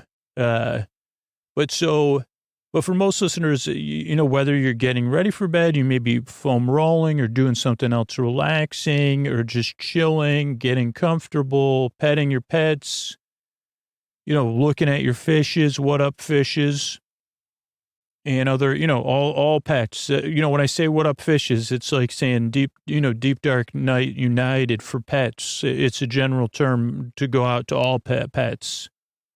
Even though I know there's some pets like cats in cartoons that are kind of, them and fishes don't necessarily get along, but that's only in cartoons, I assume, probably I just won't even, let's just move on. Right. Fishes don't remember because they only, like, according to Ted Lasso, they only have a 10-second memory anyway. Speaking of which, after the intro, there's more support for the show. That's how it comes out twice a week for free. Then we'll be talking about an episode of Ted Lasso, learning and lulling from Lasso. And if we had a team, like I said, it'd be Deep Dark Night United. Even though some people say, well, it's named after a neighborhood or an area or something. I'd say, well, all of us, I think there is a neighborhood in an area called the Deep Dark Night that we all live in. It's just not in one central location. So we could have, I guess, I don't know which league we'd join. So you got us on a technicality. I guess it could just, here's the thing. It only exists in my imagination. And we're top of the table of my imagination. So then we'll talk about Ted Lasso, episode 3, I believe, from season 1. And then there's some thank yous at the end. So that's the structure of the show. I make the show because a lot of us know how it feels, and I want to help. Because I always wish someone was there for me to just say, hey, I don't know if I could put you to sleep, but I could keep you company and be here for you. and just be at your side and be a friendly voice and maybe take your mind off of whatever's keeping you awake. And maybe that'll help you fall asleep. But me just being here to distract you. I don't know. So if that sounds possibly like not bad to you, give it a try, see how it goes. And I think that's it. I don't think I'm forgetting. I always forget a lot of stuff, but I don't know what I'm forgetting now. But I'm glad you're here. You work really hard at your nurse drive, and I really hope I can help you fall asleep. Thanks again for coming by. And here's a couple of ways we're able to do this for you for free twice a week. All right, everybody, Scoots here. I guess we'll go through my notes first and then go through the episode for the children. Season 1, episode 4. Whosoever booze, locker room. Oh, I think it's like a screen. It's a black screen, and then there's booing going on. Roy's mad. Better than that. Sam apologizes. Jamie's a jerk. Roy does some finger pointing, forehead to forehead. Easy. No. For the love of Pistol Pete, Ted says, second half, old man. Could we old one near time? Call me old man one more time, I think. He calls him grandpa or something. Then we get the open table for the boring table. I guess I know what table I'll be at. Higgins will be there too. Ted has a horse kicking joke, throwing something, West Side Story. Nate Layer. I don't know. Nate Layer, that's what Nate's his +1. Maybe, Nate loves West Side Story. So we got to look there. This is a dialogue circle to check. Either chicken or steak, Beard. Ted's +1 is Beard, but Beard has a date. So Nate's free every night. Ted goes into Rebecca's office. She's checking out dresses. Pajama Friday. Me, Roy, Davis forces to mind, mend fences, fences to mend. Jamie, me, Roy, and Jamie at the same table. Fashion, one more story try. So Ted's trying to tell the story about his prom and wearing pajamas to his prom, I think. I'm fine, really fine. Robbie Williams canceled. Higgins, find someone better. There's a good physical comedy with Higgins' phone. Jamie's house, or apartment or whatever. It's gorgeous. No hoods, no zips, no graffiti, however he says graffiti. Good of fashion. I like his orange pocket square a lot. Ted has a suit. We see a busker, troubadour. Nate's early, on time. Suit does not fit. It's me dad's. Pit stop, red carpet. Jamie and Keely. Rebecca. Keely helps. One in front, one hand on the hip, claw shape. 1 foot in front of the other. One hand on hip in a claw shape, flattering. Nate, don't strut, let the suit do the work. So this is where Ted is really a good friend. I mean, I really like these small bits like that, just stuff I could relate to, because I would probably be the one overcompensating like Nate, and Ted has this, on some levels, some confidence or just self-comfort. And he's able to help his friends with that and be like, hey, just let the suit do the work, bud. Ted Lasso, my God, nice to meet you. So Rebecca does not recognize Nate. Beard and Jane, Friday night chess club. Not a joke. They like each other's moves. Not a joke. Guess it was. Table awkward with Roy and Jamie. Who are the other people, I wondered? Table 9. Like Shaq and Kobe. Who needs a drink? Higgins. I wonder what it would be like with the like with that era, Lakers era in social media, and just the internet. Not even, I'm not saying it negatively or anything, but like with proliferation of news sources and places to read opinions and I don't know what you call it, websites, podcasts, takes on Shaq and Kobe. It would have been a lot different. It would have been, I don't know. Because here's the thing, I kind of missed the Shaq and Kobe era. I was kind of out there. I wasn't paying a lot of attention to anything. So I'm kind of like, bummer. I miss the Shaq and Kobe era. Plus, Northern California, Southern California have a rivalry. Who needs a drink? Higgins lists who cannot make it. So we're, getting down to who can't make it for sure. Rebecca working on speech, and Ted says, make fun of yourself right off the bat. Trust me. Again, being helpful and of service. Chess talk, queen to rook 4. Rebecca opens with a joke about hugs. Auction later. Rupert shows up. He does a hanky-panky joke. Is that what that says? Or a Harby joke? Rupert's in a white suit last year, 100,000 pounds. Boring table. She puts him at the boring table. I said, how much is 800,000 pounds? Put him at the boring table. Kidding. Put him at table 4. Nate is flirty a little bit, still dizzy. One of the guys from his encounter with Roy. Jamie gets soup on his chest, uses an ice cube, I guess to cool it down. I was like, why is he using an ice cube? But I guess because it was hot. Over 3,000. Jamie's not the brightest bulb there. Can't take a joke. Ted and Roy. Youth wasted on the young. Nate gets close to Roy, then gives him a hug.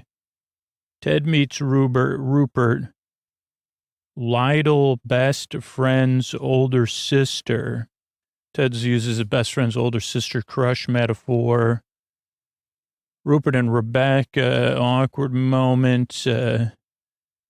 Besides, it's for the children. Love that dress. Ted Robertson within canceled. I'll ask. Ted asks for a triple. Rupert takes the stage. Keeley gives him a slow clap. Jamie Tart up first. Shetland ponies? Oh, someone, I don't know. And then this one, I actually put it together. Like, there's another woman bidding on Jamie. And I said, isn't that who becomes, well, so spoiler. She does play a part later, I guess, in the series. 25,000 pounds. Ted checks on Rebecca. There's rickshaw bikes. Ted tells a tandem bike story. Rebecca gets real about listening to Rupert. Sorry, I had to change pages there. But that was a good place. Rebecca gets real. Real about what? About listening to Rupert. Now I am alone. Ted hugs her real gentle. Horn from rickshaw. Ted again shows how okay he can be with silence. Jamie's drinking some sort of blue drink. Roy rolls up. Yankee Doodle, they call Ted. To you. Ted and Rupert, who is drunk. Ted calls him out. Ted needs a co-pilot. The best. Keeley and Rebecca in the restroom. Jamie had another +1. Ends up that +1 is a person I was referring to that's connected later on. Sip of your drink. You ever dated a footballer? Rebecca, we'll do get to the dialogue though. Pushes drink to Keeley. Keeley says hello to Bex. Roy, kind. Keeley, bides. Roy, Sarvant Stork. This is interesting. So Keeley says hello to Bex. Roy Kind, Keeley, Bides, Roy, Starvin Stork, Servant Stack, I don't know, Rupert, 1 mitten pads for the children, 1 million pounds for the children. Right. Rupert moves on Bex. Don't judge a book by the cover. All the way from outside. Oh, so they get Cam. There's so at some point Ted and Higgins go out. That's what I was referring to get a performer. That performer is Cam, who they get on the outside, and Cam is something. People start dancing. The Beard does not want to dance. Higgins has moves. Oh, is this Marcus Mumford? Nate at table. Beard. It does some head banging. Rupert leaves with Bex. Jack can see. Oh, Jack. That's Ted. Oh, Ted. It's not Jack.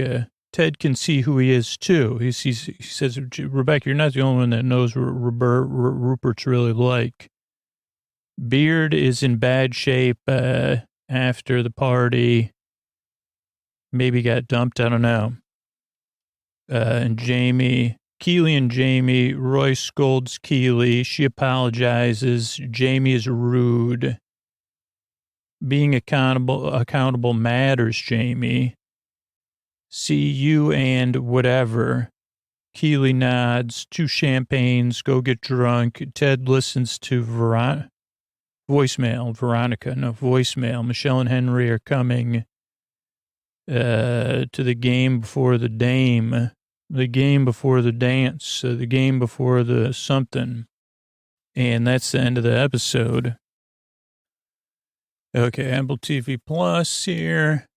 And let's see what we got here. Apple Original. And Warner Brothers, AFC Richmond being booed by their fans. Then we see the locker room. Not without good reason. 2 down at half. 2-0.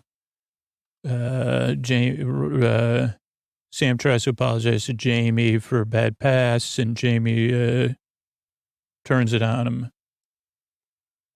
Jamie's hair is perfect, by the way, which is true of a lot of these footballers that look like they're made from, like, sculpted from marble, which I could say Jamie does look like that. But Roy and Jamie get a little back and forth. At first I thought Jamie was all talk, which I think he still is, but maybe not. And they're having a little disagreement. Easy. What's the first rule? No disagreements in locker room. Jamie sticks his tongue out for the love of Pistol Pete. We still got a second half to play. Sit down, everybody. I wonder if Ted Lasso gets hot because he always has multiple layers on. I would be sweating up a storm. Call me old one more time. Don't worry about it, Granddad. Sorry, he says, Granddad. And then they go back and forth again. Then we have the intro, the opening, table 4. Rebecca's using little Post-it flags on push pins, it looks like, for who sits where. Elaine Kenner, she had a horse thing. Is the horse okay? Higgins doing some good face acting. And team divided. You know what I'm thinking about? West Side Story, Sharks and the Jets. Can they do a dance-off at the gymnasium? And they go, that didn't go well. And Nick goes, actually, it didn't happen at the dance. It happened later. At 15, I was understudy for Anita, all boys school. Another juicy layer of the Nate onion. Then they say chicken or steak, not both, Coach Beard. Pick one or the other. Okay. And Ted, who's your +1? Beard. No, he has a date. What? Nate, you want to come? I'm free every night. Nate the Great. Who's that? Nate the Great's going to be my date. For obvious reasons, we'd love to be at table 8. No. Beard, you're getting chicken. Thumbs up. Rebecca checking out dresses. And he's got a great story. When I was 17, Ted, let me stop you there. I don't need a folksy anecdote. This one's a doozy, he says. What do you need? I got to pick out a dress. We would just want to sit with Roy and Jamie, mend some fences. And I said, yes. Ted, right.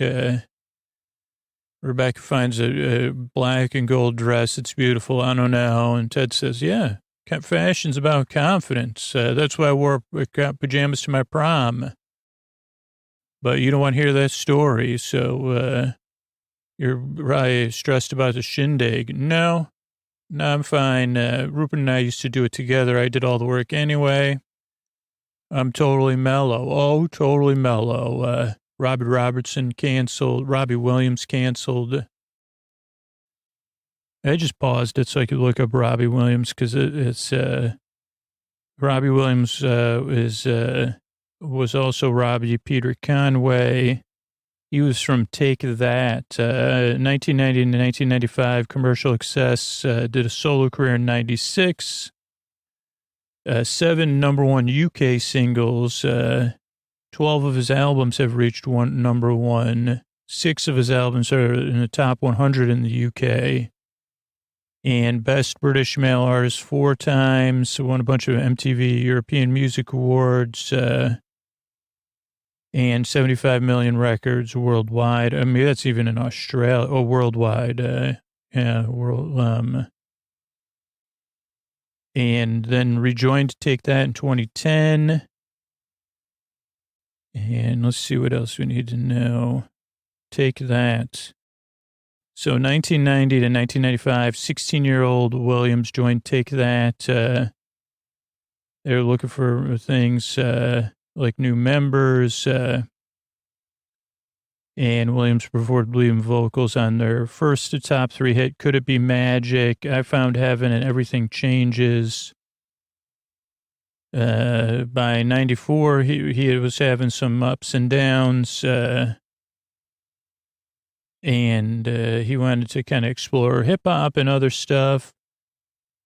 And before the last tour, I think they broke up, and, until they got back together. He hung out with people, partied with Oasis, George Michael. And he couldn't release any material until Take That was resolved. And then, later on in the, what do we call them? The 10s, decided to work together. But the solo career started in 1996 with a cover of George Michael's Freedom. Then a bunch of other songs. Life Through a Lens was a debut album. Then, a bunch of hits, videos parodying James Bond. I've Been Expecting You was also a hit. And did some collaborations with Pet Shop Boys, Neil Tennant, and Neil Hannon from Divine Comedy. And 99 signed to Capitol Records. Continued success. Just trying to think anything else. This is like an in-depth Wikipedia article. Holy cow. FIFA World Cup opening ceremonies in 2018. Christmas present. So it must be a Christmas album. It says Williams has a strong interest in UFOs. That's interesting. He was part of a documentary on BBC Radio with John Ronson to a UFO convention, I wonder which one this is. I got to listen to that. I took a screenshot of it. So there's Robbie Robertson, just in case Okay, back to the episode. Not revved up at all. Bad news or good news. Huge problem. Robbie Williams is canceled. Did I look up Robbie Williams or Robbie Robertson?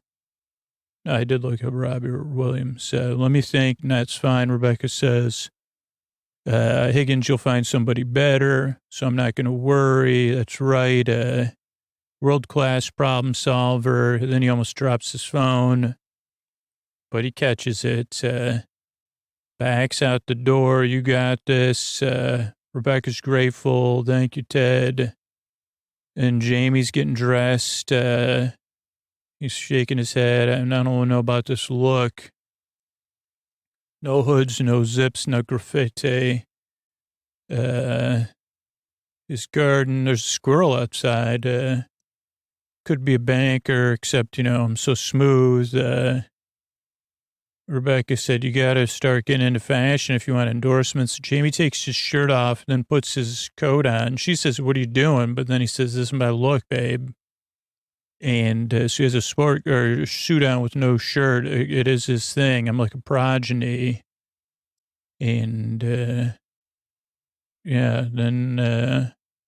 Ted heads out of the office. Ted's looking sharp. He's on the phone playing phone tag with his ex-wife, wearing the suit you told me I should bring. You were right as always. Okay, love you, miss you. Give the little guy a squeeze. Then we see a person playing the busker. Gotta love a troubadour. Ted says, here we go. Then Nate is in a suit way too big for him. I can relate. I don't know. You threaded that needle. Nate, let me ask you something. Do you like it when your friends tell you the truth or not? And Nate says, I guess. He goes, because that suit doesn't fit. It's my dad's. Suits are expensive. Nate looks like in one of those like movies with like Big, where you're a little kid in an adult suit. Then we see players on the red carpet looking smooth. They all really have expensive, really nice suits. Sam's suit is gold, the black tie, black shirt. He tries to learn all the names of the photographers. Jerry, Dave. Jamie goes out solo, raises his eyebrows. Then Keely comes out. They kiss. Then Rebecca's like, I got to get in there. Can I have the red carpet for a second? First, she's really nervous, so that's when Keely sees it and says, hey, let me help. She says, hey, okay, one foot in front of the other, yeah. Then put your hand on your hip and make a claw shape. It's the most flattering. And then she goes behind the photographers and makes Rebecca laugh and pumps her up, and then Rebecca starts to have fun. And, yeah, she spins. I guess those are the moments that steal my heart. It's just people being nice to people. Such a hard thing to do, really. I mean, they make it look so easy. And Ted's honest with Nate about the suit and the strutting. He says hello to Rebecca. She says, Ted, you're in a suits. Nice to meet you. Nice to meet you. Go do your thing. Friday night chess club. They see the beard and his date. Like his moves. It wasn't a joke, but Nate laughed. Oh, it isn't. Roy does not stop for the photographers. He's in a black suit with a gray shirt and gray tie. Also looks pretty sharp. And Ted says, yeah, that's what I did. I trapped all y'all.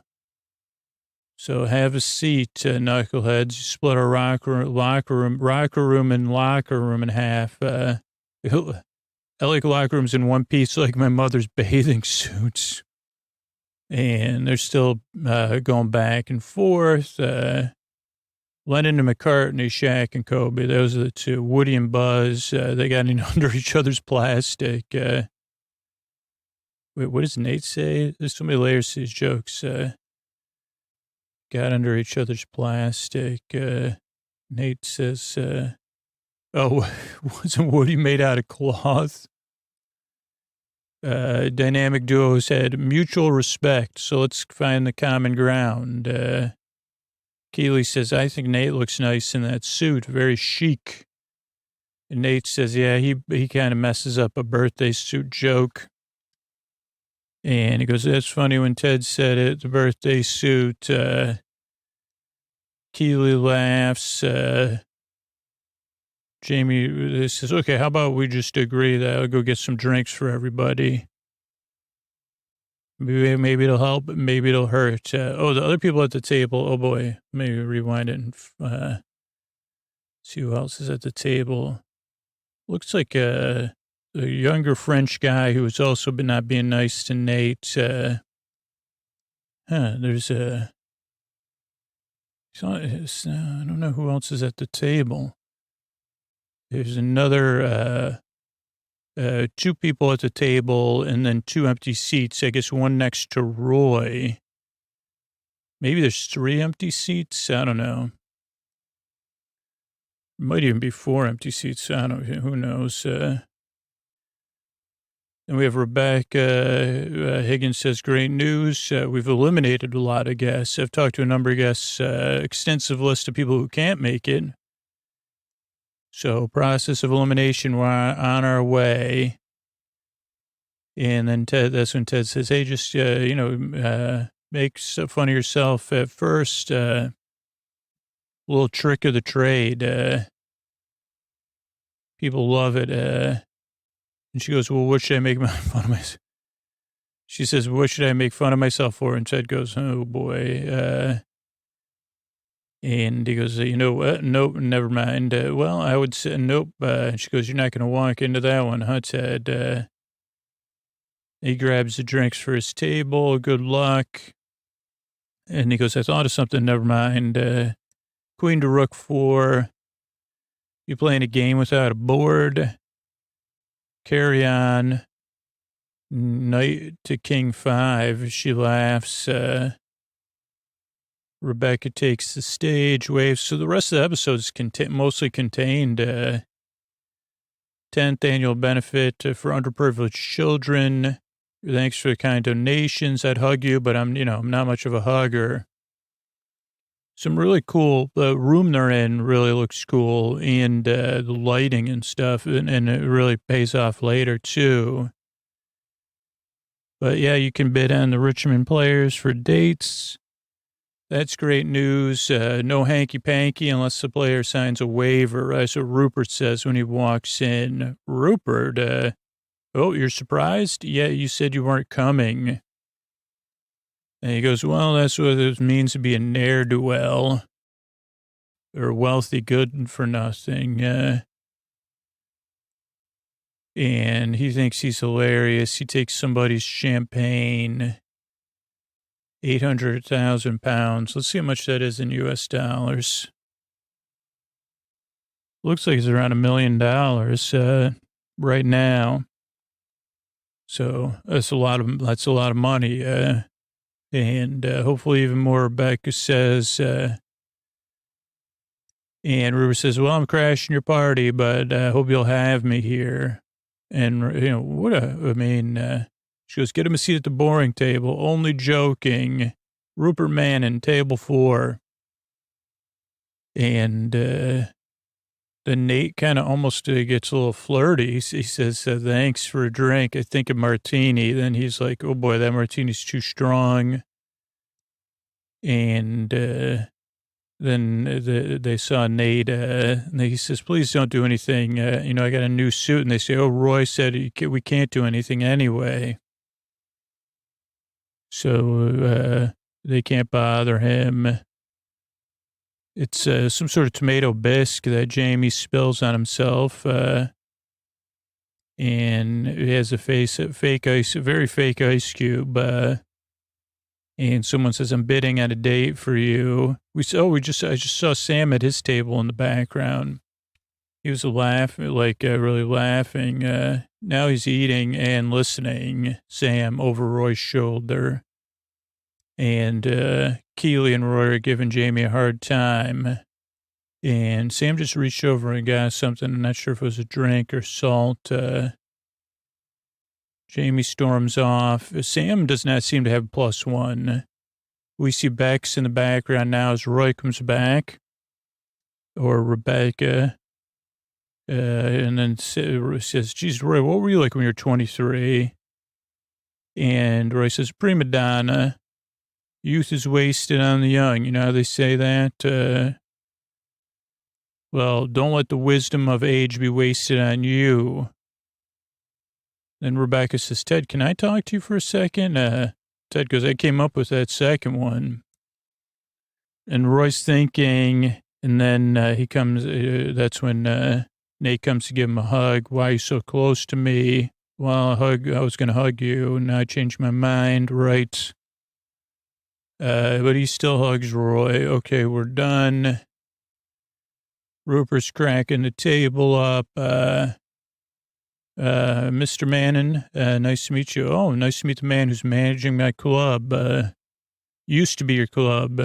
Of course, it's still my club in here, my heart, dear. Love of a sports team, eh? Kind of like your best friend's older sister, lifetime obsession. Just don't tell Tom about that I love his sister. Rupert actually gets that joke. I love that. Don't love our last 2 losses, though. It's okay. Maybe we'll turn it around, huh? And he goes, I believe you. Do you believe him, Rebecca? And she has an awkward moment, or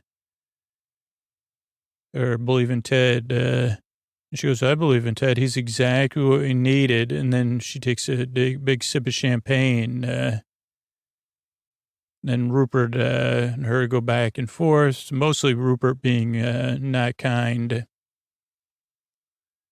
And she goes, it's for the children. Come on, step it up. And he goes, okay, for the children. Right, if you'll excuse me, I got to go talk to those other guests. Love the dress. Very youthful. Good for you, Rupert says. Very passive-aggressive. Not even passive, I guess. Rebecca steps off. Ted goes, oh, yeah. He says, oh, is Rebecca okay? Ted goes, yeah, there's a lot of moving pieces. And then Robbie Williams canceled. And Rupert says, oh, Robbie's a friend of mine. I could probably get him here if she asks me. He says, I'll run it up the flagpole, though. Ted says, I'll let her know. Then Ted says, I need a couple stronger. Triple, please. Rupert says, slight change in plans. I've been cajoled into doing the auction here. His tuxedo's actually off-white jacket.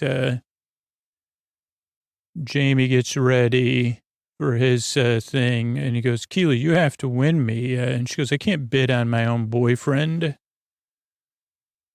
And they start with Jamie and Cheryl Barnaby, Shetland ponies, 6,000 pounds. Keely goes to 6. The Shetland pony lady goes to 7. Bex goes to 8. Stunning. The bid and the bidder. Rupert says, Keely then goes, oh, no way, 12,000, 14,000. Jamie's happy, 16,000, 18,000, 25,000. Going once, going twice, sold to Keely. And it's one of those things I bet you Jamie won't give her the money, even though he probably, I'm sure Keely does well, but I'm sure that in the world of football, Jamie would be like making millions. Rebecca's looking at the rickshaw bike, at the Christmas lights. And Ted tells a story about renting tandem bikes with his wife on vacation. And his story gets too personal. Rebecca's stressed. You okay? And she goes, Jesus, that Rupert, I used to think his blunt honesty was noble, but it's really that he's just a jerk. He's hiding his own insecurities. He used to talk to me like that all the time. And I listened. And she goes, now I'm alone, just like you said. And she was the one who ended the relationship, which is important to note. But she says, yeah, I don't know if I want to feel this way. And Ted says, hey, it's okay. It's okay. He gives a very, very gentle hug. Really, I got a hug like this not that long ago from someone, like a gentle hug like that. And I said, huh. It was confusing to me, but looking at the way Ted did, I said, oh, that's what that was. Want to take a ride? Maybe not right now, thank you, on the bike. And he started the auction, huh? Yeah. Well, he'll get a lot of money for it, so that's great. People love him no matter what he does. Ted is thoughtful, but he can handle silence. He goes, I'm going to go back in. She goes, okay, I got to freshen up. I look like Robert Smith after he woke up from a nap. I think that's what she says. Jamie's drinking a blue drink. Looks like an energy drink mixed with something else. And Roy goes, there used to be this geezer, Doug S., and he was always on my case. We loathed each other. But we won the league, just like Yankee Doodle is peddling. We said, let's get it all out there and tell each other the truth, move past it. But I get to go first. And Roy goes, you're so selfish and arrogant. I don't like passing to you. And Jamie says, I had a poster of you on a wall when I was a kid. I loved watching you play. But you're not the player you used to be. Just because you won a few trophies doesn't mean everybody should kiss your behind or your ring. And Roy goes, yeah, I can be like that. Jamie does not reciprocate. And Roy goes, you're supposed to reciprocate. And Jamie goes, I don't want to. Even if it's just a tiny bit true, Jamie says. And Roy nods, satisfied, I guess, almost. And he goes, do you and Doug ever get along? And Roy goes, nope, still don't like him. And they have a laugh. A coach sees him and is happy. He sees Rupert joking around with some of the players. And he goes, did you ask Rebecca if she wants me to text Robbie and save the day? And he goes, I could get him right over here if you want. And Ted goes, yeah, if you could have got him here, then you could have got him not to come too.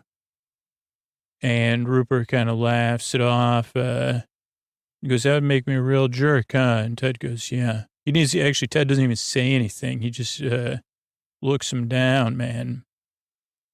And then Higgins says, do you think Rebecca knows he goes, let's go, Higgins. We're going on a adventure, the two of us. I need the best as a co-pilot. That's you. So they head out. Rebecca and Keely are in the restroom. She goes, geez, thanks, Keely. Those red carpet photos, I look good. She goes, Keely, Jamie actually has someone else. He has 2 +1s here. Someone else, the other woman bidding on him was his other +1. And Keely says, can I have a sip of your drink? Thank you. The fanciest restroom I've ever seen. Really fancy washroom. Keely says, if you dated a footballer, Rebecca laughs. She goes, I know it sounds judgy. She goes, you are judgy, though. And Keely goes, yep, I'm, talking about my history of dating footballers. Kind of like Leo DiCaprio. She goes, footballers are fun, simple, rich, fit. What about accountable, Rebecca says. And Keely says, what do you mean? Well, everyone makes mistakes, but she goes, Rupert never was accountable. Just a heads up. Keely has a long look. Rebecca pushes her drink over. No more words need to be said. And then Keely introduces herself to Bex. She says, "Can I have a minute with Jamie? Lovely to meet you.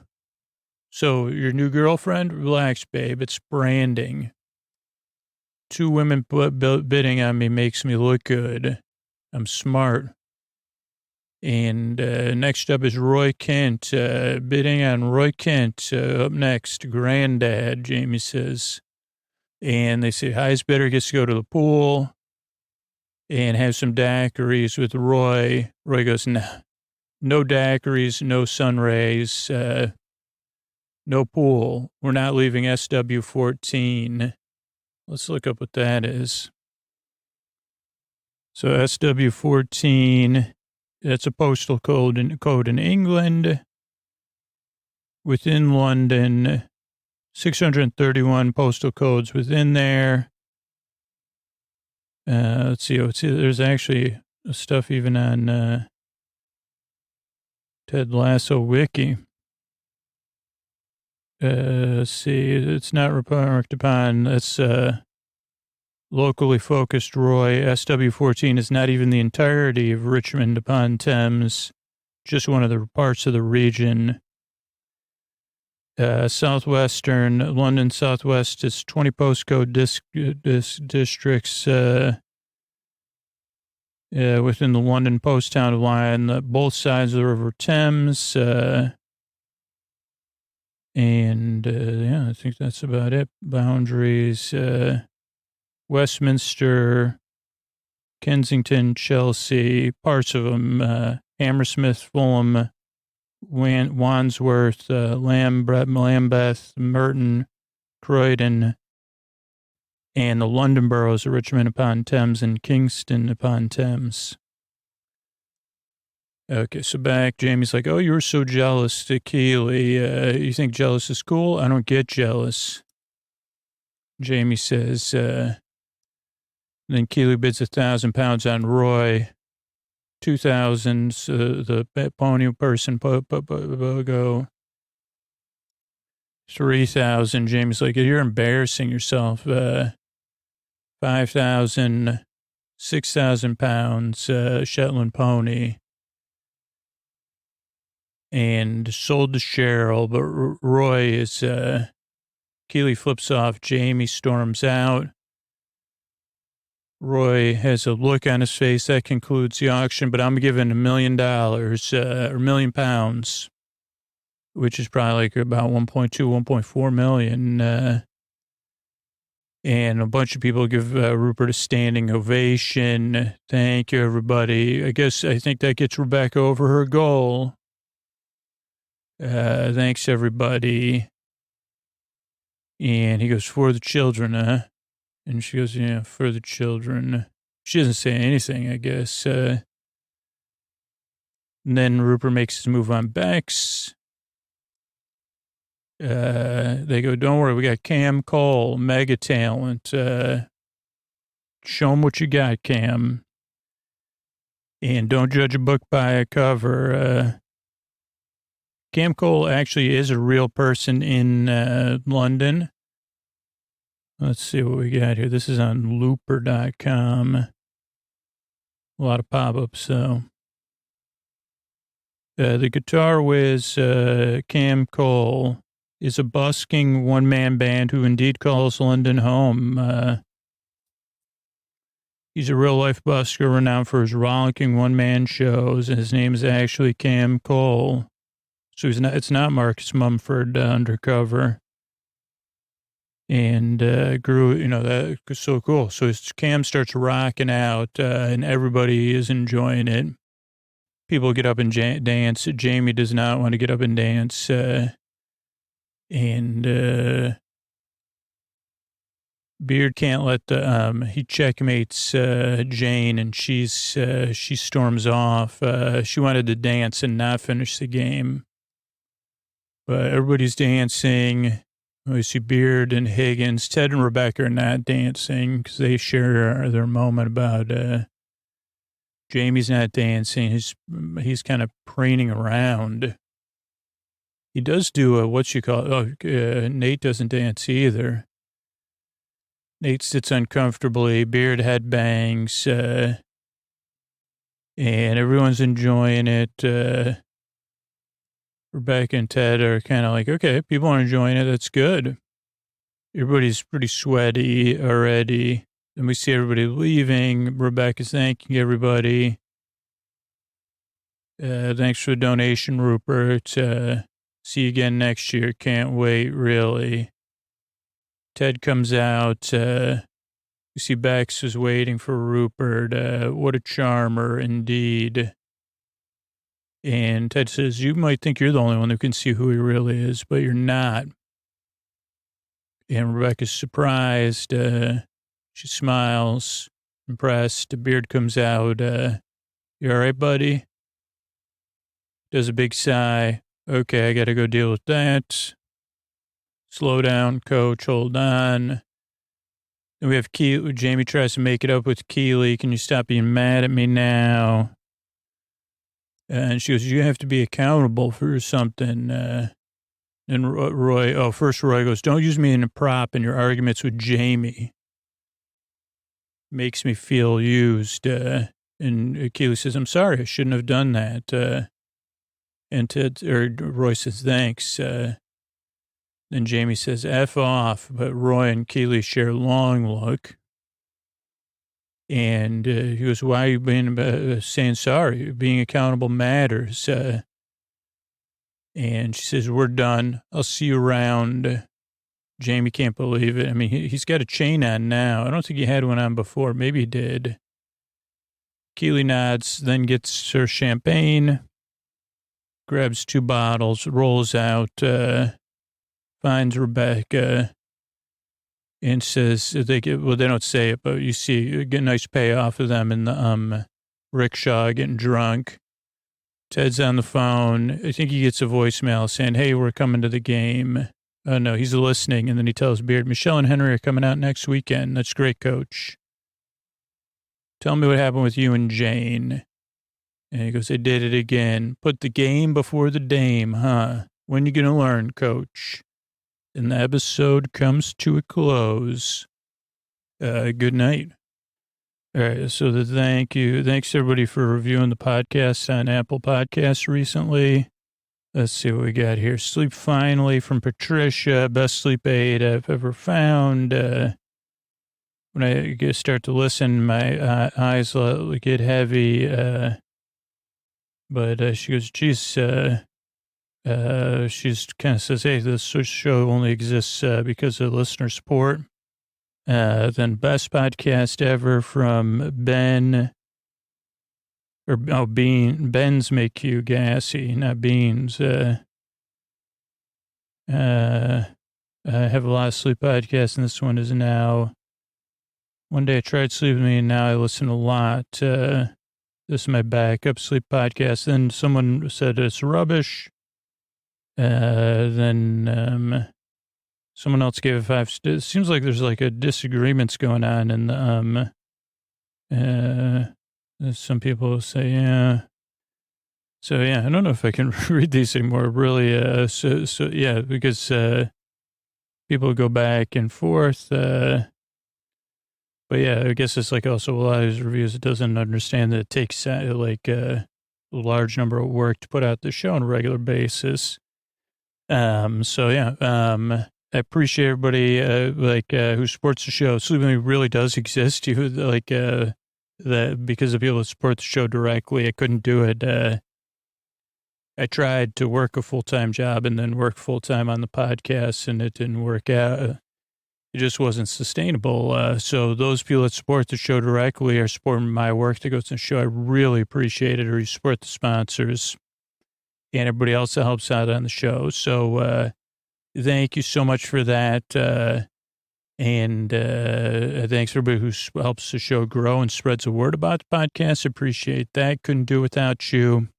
And I guess that's it. Here's some Talk You In sponsors that have enabled us to add all those extra episodes to the free feed. Thanks and good night, everybody. From PRX.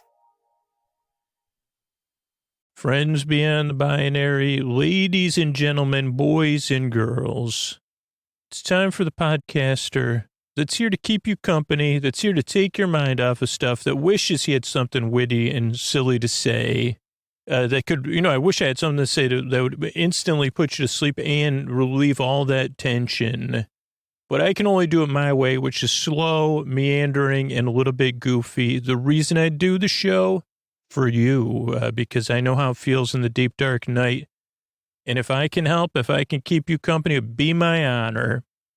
So whether you're new or you're coming back, you're a regular listener, you come back, you just use the show when you need it. I'm glad you're here, and I really hope I can help you fall asleep. It's time for Sleep With Me, the podcast that puts you to sleep. And here's a couple of ways we're able to do this for you for free twice a week. You can always check those out when your hand hits that fridge or that coffee pot at sleepwithmepodcast.com/sponsors. Hey, everybody, it's Scoots, and I could really use your help. We're doing our yearly annual survey, and I'd be so grateful if you could take a few minutes and answer the survey. You could go to sleepwithmepodcast.com/survey. That's sleepwithmepodcast.com/survey, SURVEY. Fill out the survey, and there's a box towards the end where you could put in your thoughts about the show. So if there's anything you really wanted to let me know, something you want more of, you're looking for something a little bit different, I don't know. Let me know right in that box. Give me your feedback. But please take the time to fill out that survey. It's so useful for the health and long-term sustainability for the show. So fill that out at sleepwithmepodcast.com/survey. That's sleepwithmepodcast.com/survey. Thanks, everybody. All right, everybody, it is time for the Sleepy Supporter Zone. The one part of the podcast I need you to hear is where I pop my peas, if you please. I thank the listeners who supported the sponsors. That's how we're able to be here free twice a week. So it really is something, and I love, like I talked about it earlier, another mention is I love hearing my name on other podcasts when I support them or support their sponsors. So I can tell you how good it feels. If you want to hear your name on Sleep With Me as a thank you, all you have to do is support a sponsor. Even check out a free trial. A lot of times we have amazing free trials. You check out a sponsor, you support a sponsor, you purchase the products, whatever it is, then you let them know about it on social media, or you can send them a letter, give them a call, then fill out the form at sleepwithmepodcast.com/sponsors, and you'll hear your name on the show. How cool is that? It is cool. I can tell you, I say, whoa, boy. Even that you say, Scooch, you make a podcast, you hear, I say, I don't know, it feels good. So if you support a sponsor, take an extra few minutes to spread the word and reach out so I can thank you, because I really do appreciate it. I couldn't do it without you. So that's why I'm looking for people to thank right now, because I'm looking for people who supported the sponsors and let the sponsors know about it so I can thank you here on the Sleepy Supporter Zone like you. Can't wait to thank you. That's the first part of the Sleepy Supporter Zone. The second part is you getting the support you need. If you're having a tough time right now, there's links to resources in the show notes, including international resources you can connect with right now. It's about being a part of community, being a part of positive change, saying Black Lives Matter, saying stop AAPI, saying support Ukraine with our actions. And so there's links to resources you could connect with to learn more and take action in the show notes. And one of the things we're doing as a community is building hygiene kits during live shows at night as part of my wind down or your wind down, doing it together as a community, having fun. You can join in on that effort at sleepwithmepodcast.com/midnight mission. That's sleepwithmepodcast.com/midnight mission. It's a free newsletter. That's how you get to participate in all the fun. Please join me. It's going to be a great time, and we're going to be a part of positive change and community. So what do you say, Mr. Bard? A lot of people hop out on the show. Who are they? Posty poster son sounds like an earful. Wrote the theme song. Edits episodes. Carl W. the legend. Also edits episodes. Ashley, Kenny, Scotty, Jennifer. Runner.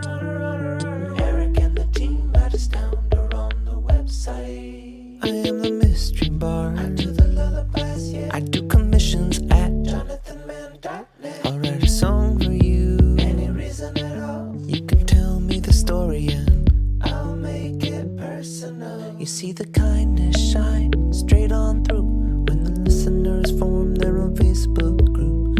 Keith, Stacy, Sarah, Julie, and Jennifer. These are your moderators. Get support dear Scooter on Patreon. Buy the merch and support the sponsors. You can find anything you want at sleepwithmepodcast.com.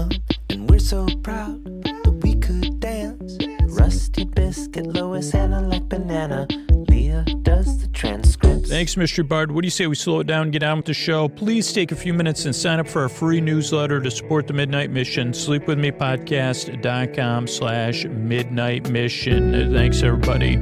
Hey, are you up all night tossing, turning, mind racing, trouble, getting to sleep, trouble, staying asleep? Well, welcome. This is Sleep With Me, the podcast that puts you to sleep. We do it the bedtime story. All you need to do is get in bed, turn out the lights, and press play. I'm going to do the rest. What I'm going to attempt to do is create a safe place where you could set aside whatever is keeping you awake. It could be thoughts on your mind, thoughts about the past, the present, the future. It could be feelings or emotions coming up related to those thoughts or to something else or that are just there. It could be physical sensations. It could be changes in time or temperature or routine. I'll tell you what, I had not a quality night's sleep last night. A couple reasons. These ones are, maybe they're relatable, maybe not. I had a live show last night. It didn't start till around 7:15 was when the prep started. And so I had some caffeine later in the day to help me with the live show. And I slept good the night before. Usually I don't sleep great the night before either. But then last night, my brain was processing, or my subconscious or whatever. So it kept waking me up with stuff related to the live show. Not super critical, but more like processing stuff that was not sleepy. More like, oh, what about this paper? I said, is there paperwork at the live show? And then I'd wake up. I'd say, why am I having to do all this paperwork?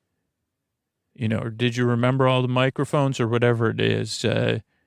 So whatever's keeping you awake, I'm here to take your mind off of that and keep you company so you can fall asleep. The reason I make the show, one, I know how it feels. Tossing, turning, mind racing, trouble getting to sleep, trouble staying asleep. I had trouble staying asleep and getting to sleep last night. I did fall, I had one of those ones too where I fell asleep fast and then I woke back up, and then I had trouble falling asleep and then staying asleep. So, but I know how it feels. It's not great. I knew I was going to be tired today anyway. So it's kind of one of those days I have a busy day today, but I was like, okay, I'm in acceptance that I'm going to be a little bit tired.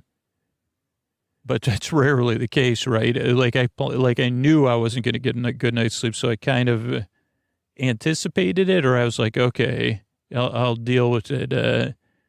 But yeah, when you don't anticipate it, it can be, it's not great either, whatever way you get it.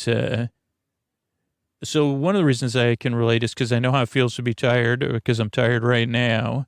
I'm in a pretty good mood though. And then I know how it feels when you can't sleep or when you're waking up. And also the main reason is I believe you deserve a good night's sleep. Just like I would have preferred to get a great night's sleep last night. Hopefully I'll get a good one tonight. You deserve a good night's sleep because your life will be more manageable when you do get the sleep you deserve. You deserve a bedtime you could feel neutral about and not dread, or bedtime you could look forward to. And if I could be a part of providing that, that would be my honor because, like I said, I know how it feels there. And it's frustrating, right? So that's why I make the show, and the way I do it is I send my voice across the deep, dark night. I use lulling, soothing, creaky, dulcet tones, pointless meanders, and superfluous tangents. And what that means is I go off topic, I get mixed up, I repeat myself, I don't make a lot of sense all the time. I'll talk about one thing, then I'll remember something else, and I'll go back to talking about, and then I'll forget what I was talking about. Kind of like thoughts at bedtime. I'll drift, but try to drift in a smooth way between things. Not always smooth. And all of that is to keep you company so that you can fall asleep. Creaky dulcet tones is just a style of my voice. Not for everybody. Not everybody's cup of tea. Just I don't know about that, but it's not traditionally soothing. I'm more here to be distracting. And to be good company. I'm the kind of company you don't need to keep, but I'll be around, but I'll be around at a distance. I'm on call. The company you kind of keep, Scooter. The company you keep, kind of, a little bit. So what that means is, if you're new, I'm glad you're here. Now, if you're skeptical or doubtful, or you're already frustrated, or you're like, where's the show going? That's a normal reaction to this podcast, because it is not for everybody, right? It is very different. If you've had trouble sleeping, you've probably tried other stuff before, probably a lot of different stuff. And somehow you found this podcast. Either someone recommended it, or you just were searching and you tried it out. So this show is very different.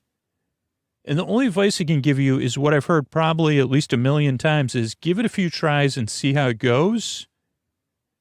So if you're skeptical or doubtful, that's normal, but just listen a few times, like try tonight and try a couple more nights and see how it goes, because the podcast can take some getting used to because it's so different. I'm going to explain what's different about it right now, but give it a few tries, and see if you definitely already don't like me or the show, that's fine too. I have a website set up, sleepwithmepodcast.com/no thank you, that you could check out. It has a bunch of different sleep podcasts and sleepy audio on there. You could try one of those because you still deserve a good night's sleep, whether I can help or not.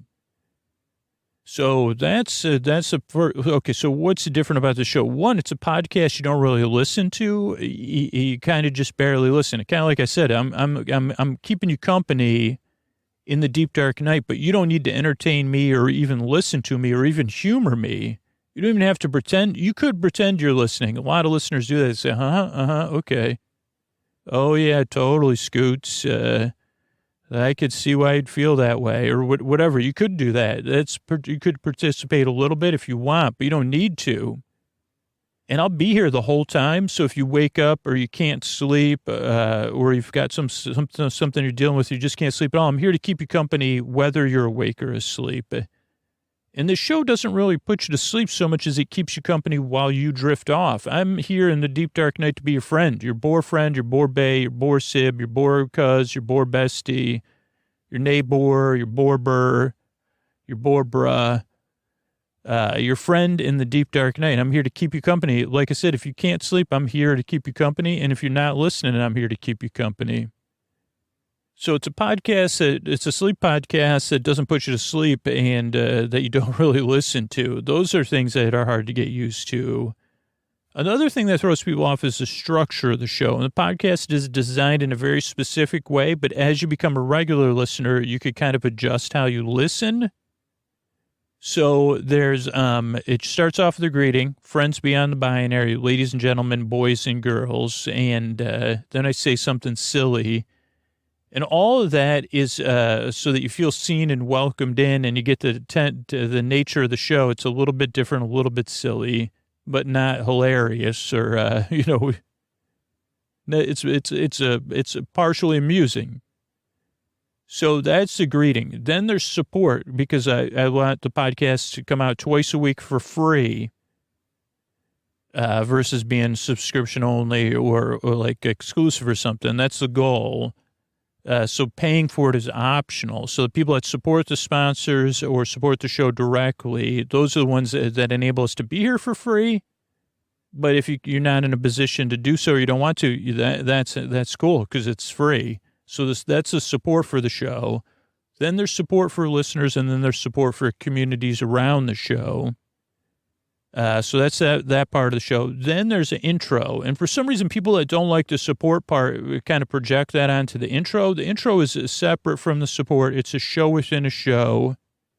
I think we're about 6, 7, 8, 9 minutes into it. It's usually somewhere between 10 minutes and 20 minutes long. It's where I introduce the podcast unsuccessfully. Over 1,000 times I've unsuccessfully introduced my podcast. Unsuccessfully sounds unsuccessful.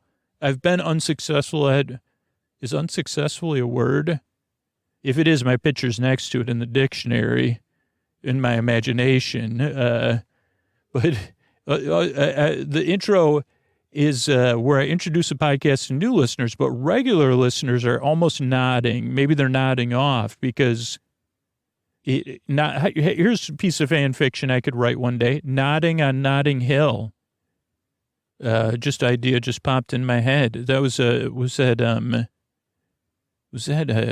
Julia Roberts and Hugh Grant. My brain said Julia Louis-Dreyfus and Hugh Jackman, and I said, no, that's definitely wrong. Don't say that out loud first. Say it second, and figure out who is it. Okay. So I think that's what Nodding Off on Notting Hill, starring, probably wouldn't be starring anyone, starring fictional characters within Scooter's imagination. What was my point? Oh, good, that regular listeners are nodding, because the intro, the reason it's like 10 to 20 minutes long and at the beginning of the show is not just to introduce new people to the show, but it's to ease you into bedtime.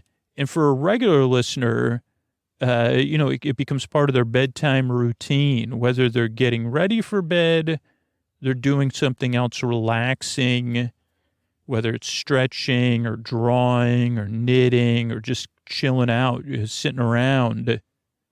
And then some listeners are in bed. A few people are already asleep. We're so happy for you. Oh boy, are we? We don't have any. We do have a bunch of FOMO, particularly me right now. But we're happy for you. Really, totally happy for you. Especially those of you who are in bed with a partner that doesn't listen to the podcast that's already asleep. We're even more happy for those partners. But so some people are asleep. 2% of people start the show at 20 minutes or so. And then equally, people that pay on Patreon, there's people that listen to story-only shows and a lot of people that listen to intro-only shows. So it's kind of balanced out. But the intro just gives you a chance to have some twilight or some wind down for most listeners, to get some distance from the day and to ease you into bedtime, because that's just what works for me. Like I said, last night I did a live show and I didn't get home after like unloading everything and stuff like that. And I said, oh boy, I want to be asleep in a half hour, which just isn't like going to happen. It usually takes me an hour to wind down. And then after doing a performance and having a bunch of like coffee and stuff, so the intro it serves a couple purposes. It introduces you to the show. For regular listeners, it's familiar every time, but it's different. So your brain or your emotions or whatever that keeps you up can't quite adjust, because they never know. They know Scoots is going to say something that doesn't make any sense, but what will he say that doesn't make any sense? I mean, I don't think I've ever come up with a fan fiction for Nodding on Notting Hill before. Nodding on Notting Hill. Knitting and nodding on Notting Hill. Nana, knitting and nodding on Nana, Sha-na-na, live on Notting Hill. What if it was just na-na-na? If Sha-na-na ever broke up, I realize I've done research on Sha-na-na, but like, what if they said, let's just split up? I realize we've been in, 70 years or whatever, we've been making music. But what if we could split the company right down the middle? You'll be Sha and we'll be na-na-na. And they say, why? Well, a podcaster wants to write a piece of fan fiction called na-na-na. He doesn't have another words than on Notting Hill. So Notting Hill. Well, it sounds like he's just having trouble saying words. Well, yeah, he does have trouble doing that. So that's the intro. And then after the intro is, again, support for the show, so it could come out twice a week for free. Believe it or not, if you're new, or even some regular listeners don't believe this, but there's a lot of work that goes in the show. It's not like I just sit down and record it and put it out. And that's like the sponsors and the support make that possible. Then there's a story. Tonight it'll be our episodically modular series, Nuns in Space. So that'll be fun and very sleepy. Oh boy, we'll be sleepy. And then there's thank yous at the end. So that's the structure of the show. That's why I make the show. I'm really glad you're here. I really appreciate you taking the time to check the podcast out. If you're new or coming back, thank you so much. And here's a couple ways I'm able to do it for you for free twice a week. All right, hey everybody, it's Scoots here. It's time for our episodically modular series, Nuns in Space.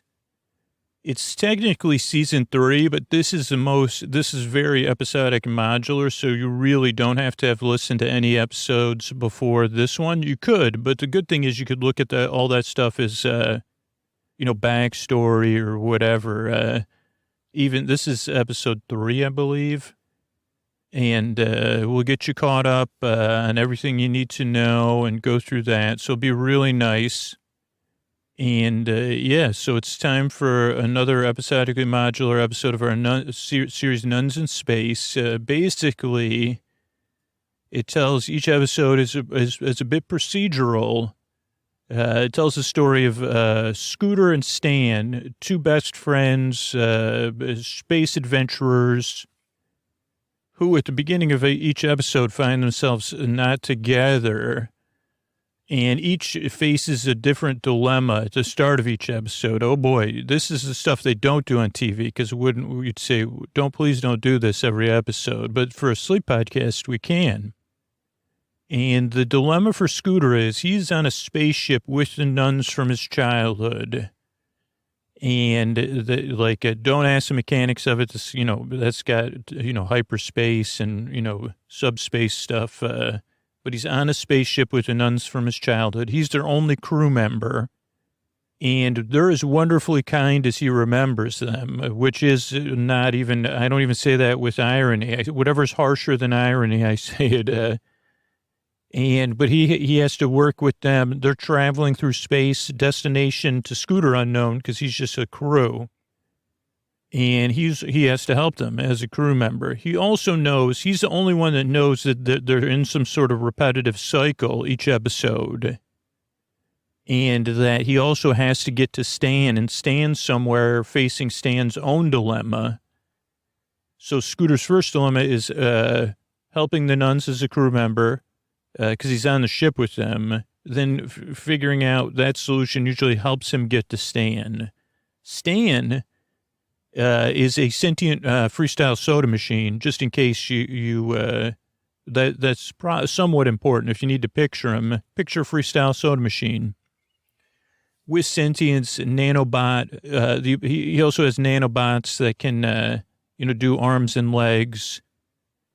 But Stan's memory gets wiped mostly every episode, or not wiped, but he's in some sort of thing where he doesn't remember. He usually comes to consciousness or whatever on a planet, and the planet is facing its own dilemma, possibly caused by concentration of delusion. And Stan doesn't really always remember how he got there, what he's doing there. And Stan also has some powers that could be described as magical or godlike or cosmic, but Stan's not aware of that either. And so usually Stan's in a dilemma, how to get here, what's going on. The planet is in a dilemma. And let's see, I'll give you an example if I can remember from the first 2 episodes. One planet, there was these glob-like beings, but they were turning into balloons, like a hot air balloon. They were enjoying it, but it wasn't good for them because they were meant to be glob-like beings going on the earth. When they became hot air balloons, some of their being would evaporate, eventually a total evaporation. That's a shorthand. Stan didn't even realize it, so Stan, that's how it goes. As the procedure was, something's wrong. Feel like something's wrong. What's wrong? Let's fix it. So that's the procedure. That sounds like not the procedure. That procedure is not a metaphorical one. It's more like, for me, then after let's fix it, then I realize, some things, are more about adjustment and acceptance than fixing. But this is a story, not my personal life. Oh my God, I just cracked myself up so much because it's not because I'm embarrassed, but it's just so funny that, the stories aren't like life always. So in this story, things will be solved and fixed because it's just a story. I just wanted to point that out to you and to me because I could have, I'm not kidding. I don't know if this happens to anybody else out there, but you say, well, maybe I could, like, even though it's my own podcast that I write and do it, like, I could still take it as I say, wait a second, if I could be more like Stan, then everything will be, then I could just fix that. I say, no, it's more, you're just a human being.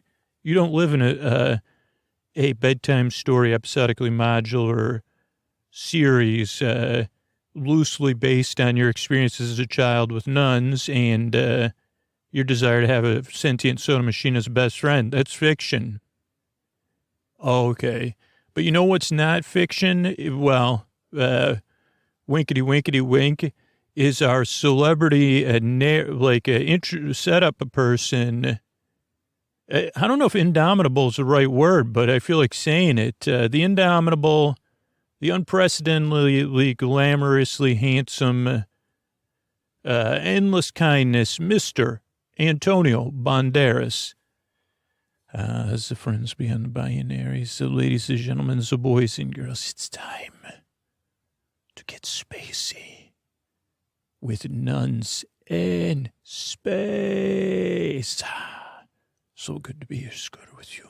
Thank you for not, I was so caught up in my own stuff that I didn't take the time to mention that even though you drove straight from Los Angeles here, you were, I realize they say around the set time, but really, I mean, you know what I mean. So that's Mr. Antonio Banderas, and this is Nuns in Space. Thanks, everybody. Hey, pen pal, this is Stan. It's not all fun and games, pen pal. Sometimes it's just games. I know people say that. Scooter used to say that people would say that to him. Life's not all fun and games, Scooter. And he'd say, but shouldn't it be? Or are you sure it's not? And then he'd say, well, I wish I would have. So anyway, but it's pen pal. I'm just saying, like, it was just a saying or truism. That confused Scooter. But I'm in a situation where it's true. Life is not all fun and games on this planet. It was just games. It was just fun and games on this planet. In business and commerce and industry. But not anymore. Now it's just this one game. And, the thing is, pen pal, the more I think about games and game-based sayings, then I think about that you play games with your friends normally. And my friend once upon a time, I had a friend, pen pal, named Scooter. And he taught me through his example how much he loved to win at games. And how good it could feel winning the game for a very short time, if he won, or I let him on to think he won. But, one thing he also taught me, and told me, was there was times, because he was trying to teach me, eventually he caught on that I was letting him win. And he said, it could be fun to almost win, Stan, as long as you almost win. And then he taught me that by example when we introduced other people to play games with, as we tried to, this was another adventure. It was not exciting, it was called Scooter getting out, and hanging out with people and Scooter together. And so if he was close to winning or he had a chance to win up until the end, it was fine. But if he was if we were playing a game and he had no chance, oh boy, pen pal, look out, because if it was it wasn't going good. But I don't know where my almost wiener, pen pal. I wrote that on purpose. My almost winner Scooter is not here, and no sign of my friend. And I'm here, and this is no game at all. This is not a game. And it makes me want to, I have one of those, even though this game, there's no dice-based games here, I have a dice cup, and I want to shake it. I'm shaking this dice cup because in frustration, pen pal, because there's no game. This is no game. This is no game. I'm shaking it like a maraca because it's helping me. It's helping me. This is no game. Stan, why do you keep saying this is no game? Stan, oh boy, is that a rattling? I thought it was a maraca or a dice in a cup, but a cup that doesn't have a felt lining. But it's, oh my gosh, it's the metal of the ship rattling and the ship is shaking. Oh boy. What a time to wake up. Okay. Oh, yes, Nuns, I'm on my way. Clearly, yeah, I can feel the G-forces, sisters. I'm on my way to the bridge. I'm on my, hi, sisters. Yeah, the ship is not that big, so I know, like, the ship, I know the ship should not be rattling like this, sisters. Okay, so we're going, so we have to go through these planets to get another gravity boost, huh? Or what? I know it's not called a gravity boost, sister, but I realize we're using the we're using the gravitational pulse of the planets as a boost. Okay, I can see it on the map. And okay, this usually, I realize, some things I do learn, sister. I realize this takes some very smooth, focused flying. And you're saying, okay, so the controls of the ship are very stiff. And I know autopilot can't handle it. Let me just observe while things rattle and shake. Even a rattle and a hum. I mean, not a great hum. Okay, sister, here, could you take your hands off the yoke, like a yoke, please? And because we just have a bit pause here.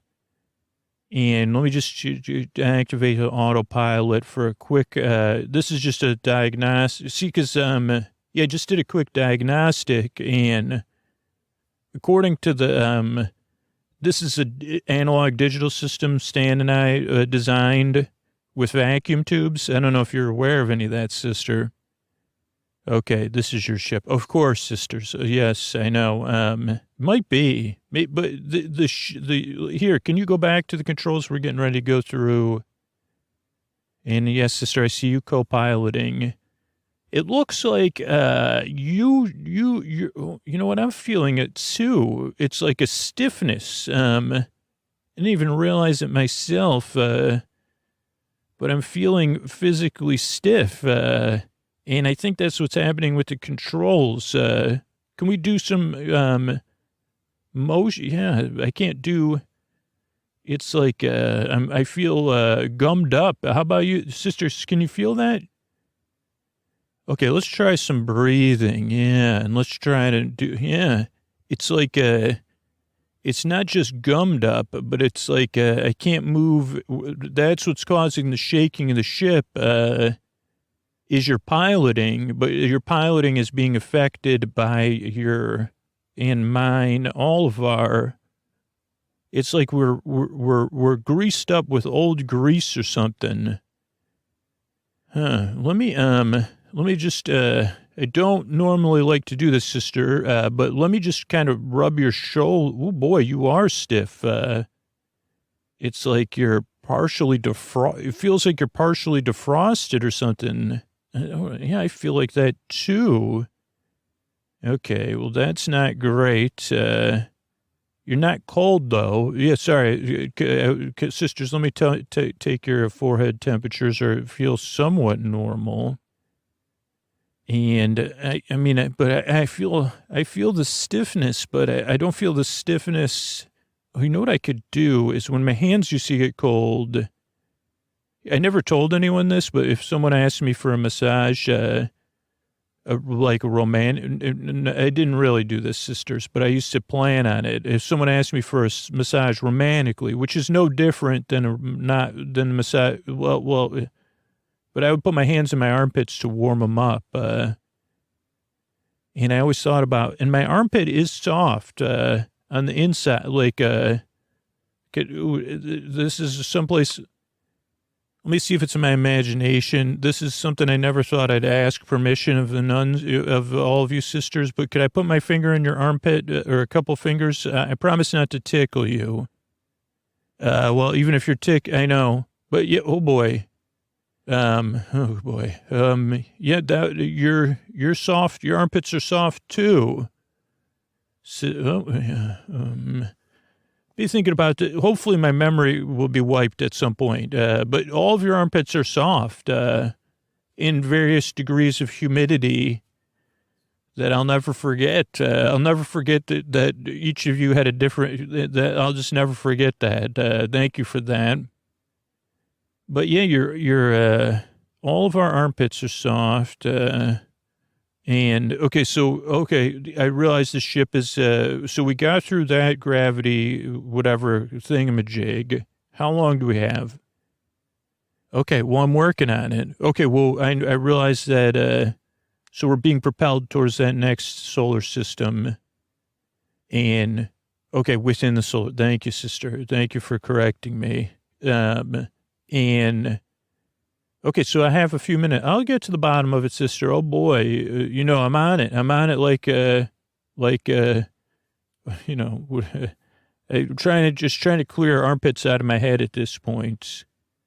And, let me just do some like, I feel like a turtle that wants to go back in their shell because of because there's like a slug light. Okay, so that's popping in my head for a reason. Sister slug. Huh. So it's like, okay, let me check you again, sister. So your clothing is stiff and your outer thing is stiff. I don't know. Let me put on a space suit and see. Let me just try something. Okay, I'm putting on this spacesuit, sisters, and I'm moving around in the spacesuit because this is the one for going out into outer space, right? And inside the suits, now, like the outside of so it's something, there's something in the atmosphere or in the ship or something that is causing our outer layers to be stiff. But this would be too bulky to wear to steer the ship. I realized that, sister, because I realized it because you were raising your voice and telling me, yes. Okay, so I'm really going to, you know what, sisters, do you have any winter clothes in your wardrobe? I'm going to go, you keep controlling the ship and controlling us through this gravity push or whatever this thing is called. I'm going to go in your wardrobes oh goodness. No, you just have a lot of these, do you mind if I call them nun suits? They're softer than I thought. I mean, the polyester is rough, but I don't think this is going to do it. And I like these layered ones, but I don't think that's going to be, because in the movies, and sometimes there was nuns that had like really stiff suits. That's why I was looking. Do you have any stiff suits? No. Do we have any starch on board or spray starch? No. Okay. Well, then, oh boy, sister, I got an idea. So sorry, sisters. Yeah. So I'm going to, take 3 of your suits down to the, it's not very far. And, I remember watching this episode of Great British Bake Off. And what I'm going to do is soak your suits in egg, like I'm going to get your suits and stiffen them up with egg whites. So I'm separating eggs very quickly. Sisters, have you ever seen anybody separate eggs and egg whites so quickly? So yeah, I have a vat of egg whites here, and this is the egg yolks there, and then the egg shells. I know, oh, don't worry, sister, I will not waste anything.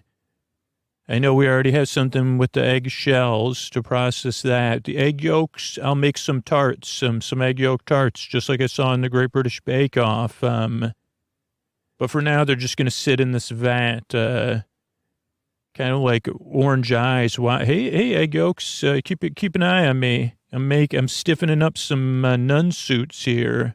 Even these habits, sister, they're a bit like helmets. And yeah, these should stiffen right up. I'm gonna use this event here.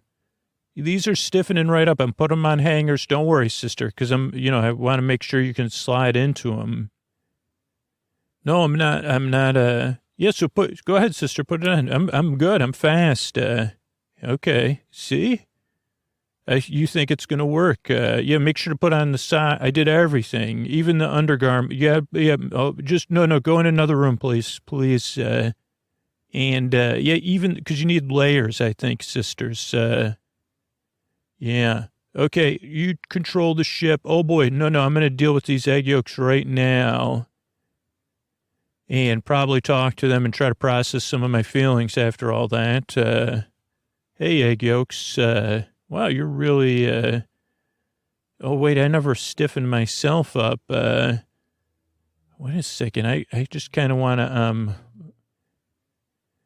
so just looking at these egg yolks makes me want to get in here and soothe myself. I don't know. What would happen if I was coated in egg yolks? Maybe that would make me oh boy, swimming around here. And egg, like instead of Calgon, let me just go under the egg yolks, because also I know that I have to find my way to Stan. And now the egg yolks are so Scooter, why are you playing around in the green slime vat? Is that you? Yeah, Stan, it's me. Scooter, quit playing around. Where have you been? I've needed your help. Get out. Here, take a towel and wash yourself off. You're covered in slime. Stan, why is there a vat of green? Scooter, the green slime is part of the game. Okay. Which game? Scooter, one game to rule them all. Okay, so what were you, so you seem frustrated. Scooter, I'm very frustrated with you. I've been waiting for you and thinking about you getting here to help for a long time. And I've been saying, don't worry, Scooter will be here at some point, but it's been a long time, Scooter. And nothing's going well. And you're not, Stan, I'm here now. And I can see why I'd be frustrated. And I'll try to help. Scooter, I don't need help. I've been imagining you coming and solving everything. Well, Stan, I just solved one problem that I didn't, so I'll try. Why don't you tell me what's going on? Scooter, oh boy, it's been a long time. Okay, tell me the first thing you remember. Okay, I'm not even sure the first thing I remember, Scooter, which is weird because I should be able to easily identify that with timestamps. Yeah, I know, Stan, but things are different here. So, Scooter, they're so different. I don't think I like them. Yeah, no, I understand that. That's totally legitimate too. But okay, tell me about what's going on and where we are and, what you do remember. Okay, Scooter, we're on a planet, and this is where everything's going wrong. Okay, and what's the planet like? Oh, it was a very nice planet for a long time, Scooter, before I remember. It was like the foremost hub of game shows for this section of the universe. I'm sorry, Stan. Could you Scooter, okay, so in this part of the universe, all game-based entertainment, this planet became the hub of that. This was where they would create game shows, game-based entertainment, Scooter. Okay, that helps. So they film game shows here. They come up with the ideas here. There's even theme parks for people to simulate game shows, or there were. None of that anymore, Scooter, unfortunately. Not all production happened. The productions of the shows did, but, not making board games so that it would happen, but they would design those. So this whole planet, was where all the creative happened and a lot of the production, and it became a destination too. Okay, so the home of the game show and game-based entertainment industry in this part of the galaxy or universe or whatever, this was okay, so it used to be like that, right? Right, Scooter. Oh, boy. And this is where, it was an important thing because people like game-based entertainment. Of course they do, Stan. And, but that was a before time, Scooter. I remember knowing that. I don't know if I was here for that because that was a while ago. But all I know is that something changed on the planet, and people went from like being interested in making games to I don't know if it happened fast or slow, Scooter, because I don't like. Okay, Stan, that's okay. Just tell me what you do remember. So, Scooter, at some point, people went from wanting to make games to only to playing games, and then only to playing this one game, the game to rule them all. But there wasn't any rules, and it wasn't clear that it was just one game, and there was no standards or best practices or guiding principles around this one game. Okay, this sounds familiar, just not with the clearly labeled as a game. But yeah, this was a game. So they stopped making games, and eventually they lost all their contracts, and some people left the planet, but a lot of people stayed and people came. And people were only interested in the winning part, Scooter, and they kind of made it, and then they started also, but they were also like the game was kind of making itself as they were a part of it. So there was something else going on that I still don't quite understand, Scooter. Okay, let me see if I can just reflect back.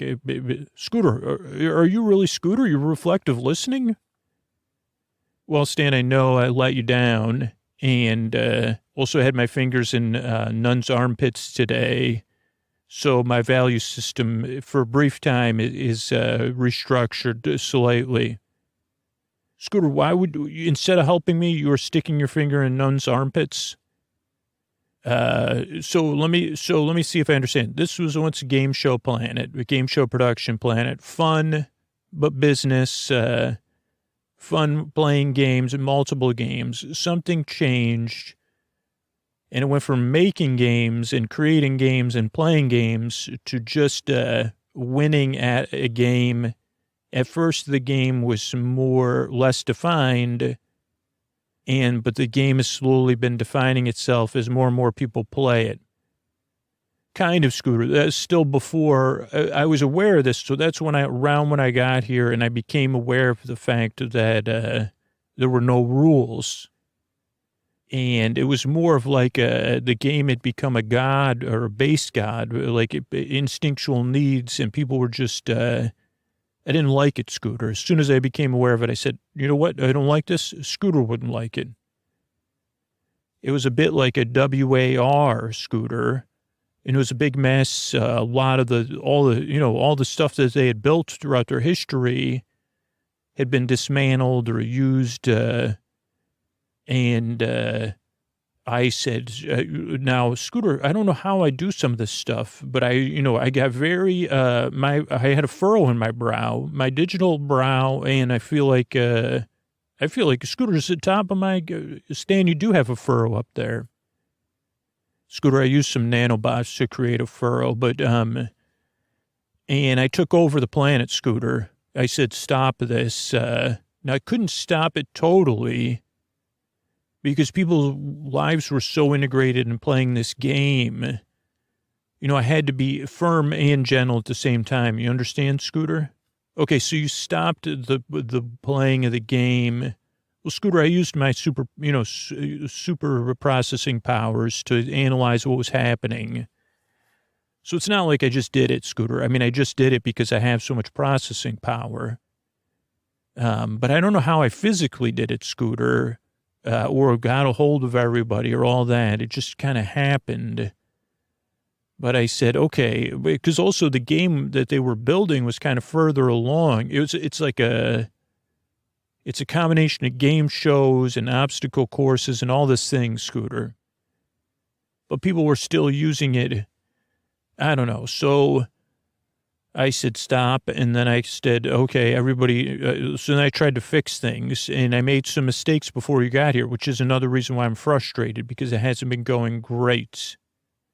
Like, first I had strict control, and like, people didn't like that. And then I said, okay, well, like, this is a game. And then I started making rules. That's when I was doing all my processing, and I tried to optimize the game to teach them how to be fair and kind to one another. And that totally failed, Scooter. They weren't interested.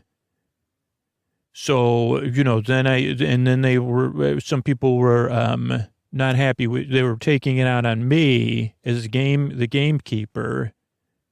So then I had to be a little bit stricter. And then I said, okay, well, we'll make a great game that everybody can play. And that didn't work. And then I said, okay, we'll make a great game that only a few people can play every day. And that didn't quite work, but it started to get a little bit better. Okay, Stan, it sounds like you're doing good. So you took over the planet, and it calmed things down from everybody taking, Scooter. So I had to kind of make it strict at first, and, people didn't like that.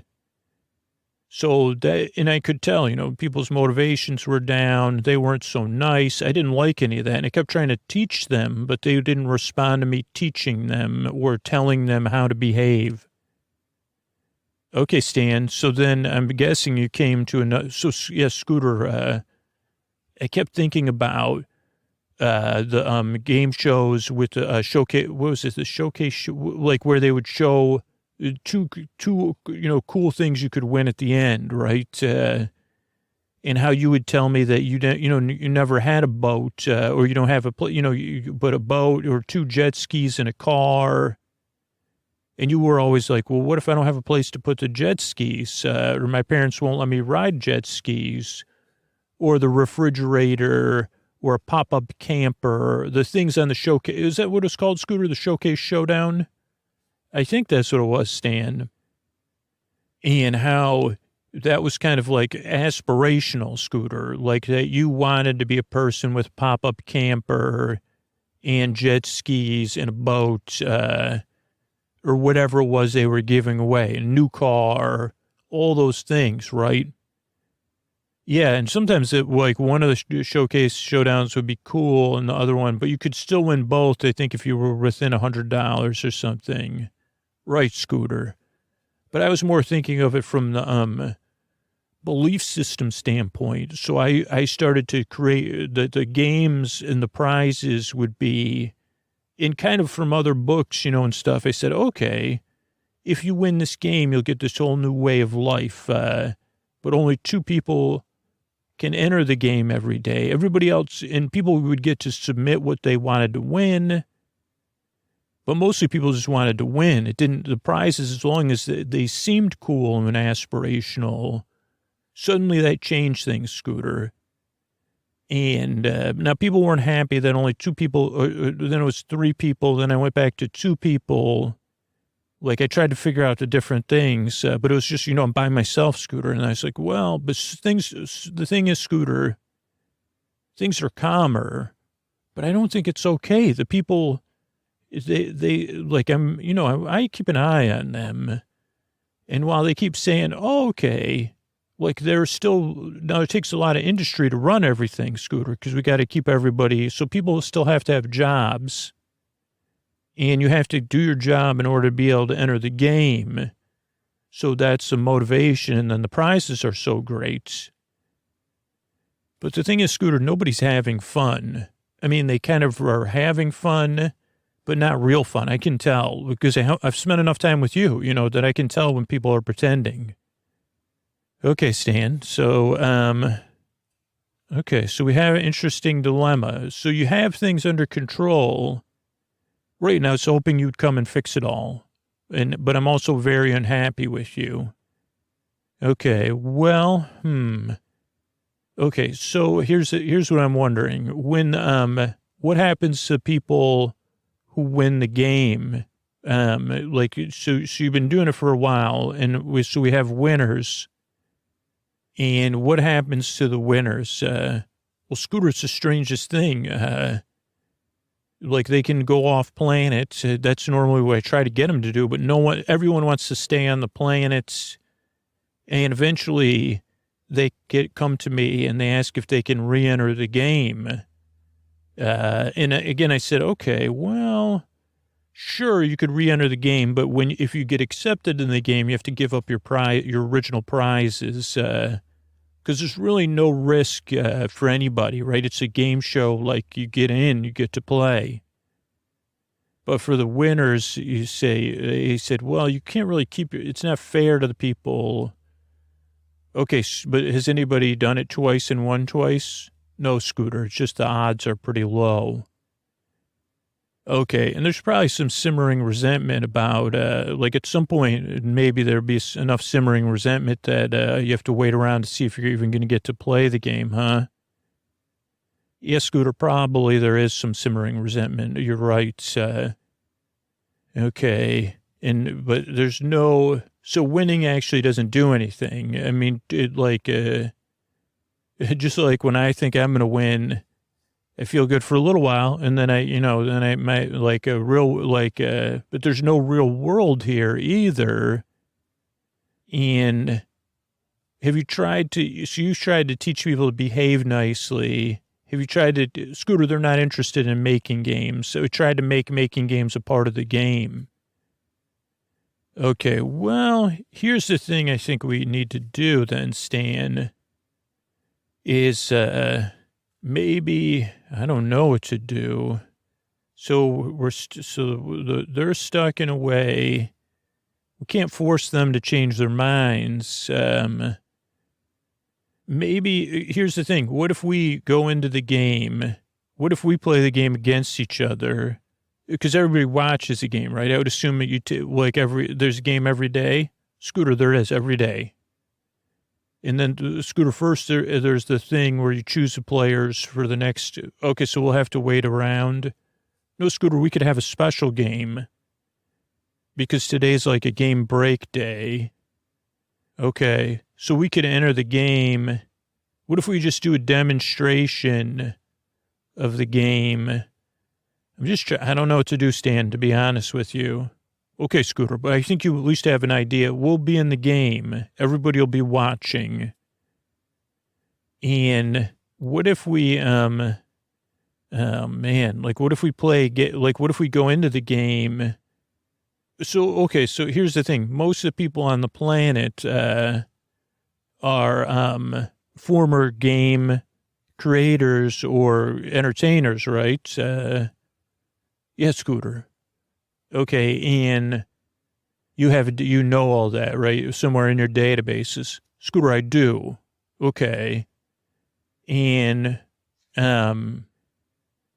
what if we go into each stage of the game and because you were waiting for me to come help you, but what if we slowly go through each stage of the game and design it in a way that, play it in a way where each part of the game we're asking more and more people for help from the community? Scooter, I don't understand how we could do that, and it would be... Okay, here's the thing. Why don't you make a planet-wide announcement that there's been a malfunction in the game and the games are ceasing because it's no longer... and that you and your assistant are going to go in and try to play the game. There's something wrong with the game. It could be better. And you realize how frustrated everybody is with only 2 people getting to play it. And that the prizes aren't as good as they seem once you get them. Like you run, maybe that we don't have to do this in one second, you know? Okay, Scooter, I'm listening. So we do that. I mean, you could do it fast because you're obviously, I don't know, your processing's off the charts. Then we go through the game bit by bit, getting help, and to improve, to find out what's wrong with the game. But we're the, I'll just be myself, but you'll have to follow my lead and say, I don't understand. Why is this, this is a twisty slide, or what, what is the best use of green slime? Is it really a part of a game show, or is it more punctuating a joke? Well, Scooter would be part of it. You'd pull a bucket and it would go on your head, and then you would run. Then you'd have to search through. It was different. There was no, I know. There was a show with a lot of slime. I remember. Okay, Scooter, but like, how could we use green slime in a better way? Scooter, okay, so you're saying, here's the thing, other thing, Stan. I'm pretty sure that there's some part of the game, like, see that giant tower? That's Scooter, that's the part of the thing. What are you saying, Scooter? What I'm saying, Stan, is there's something off about that. Like, I know that's like that one game, and for like, what are those things? Whatever that's called. Like, it used to be, it was like the squeaker, like, that's a game I never owned that I always fantasized in owning, where it was like an infernal machine or whatever. I don't know what to call it. Like, almost like the thing that made Pee Wee Herman's breakfast, but it was like to build a better place for gerbils to play. It was called, that was a board game. It was called, Scooter, I remember you like, I bought it for you, but I didn't give it to you because I was afraid, very similar to the situation we're in now, that if I gave you build a place for gerbils to play, then your life would lose all meaning. Right, Stan, there you go. That's where we're at right now.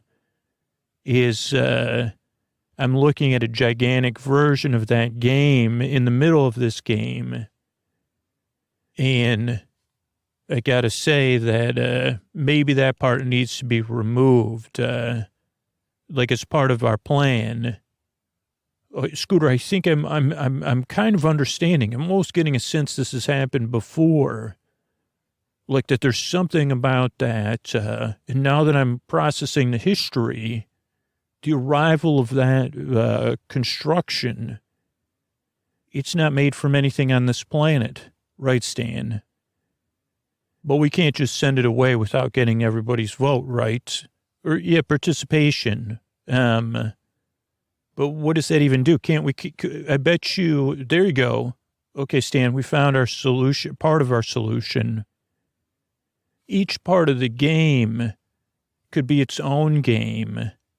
To build a better part of the game, but like with the goal of like having fun and being entertaining. Now we don't have to push those goals on anybody. Let them discover them themselves.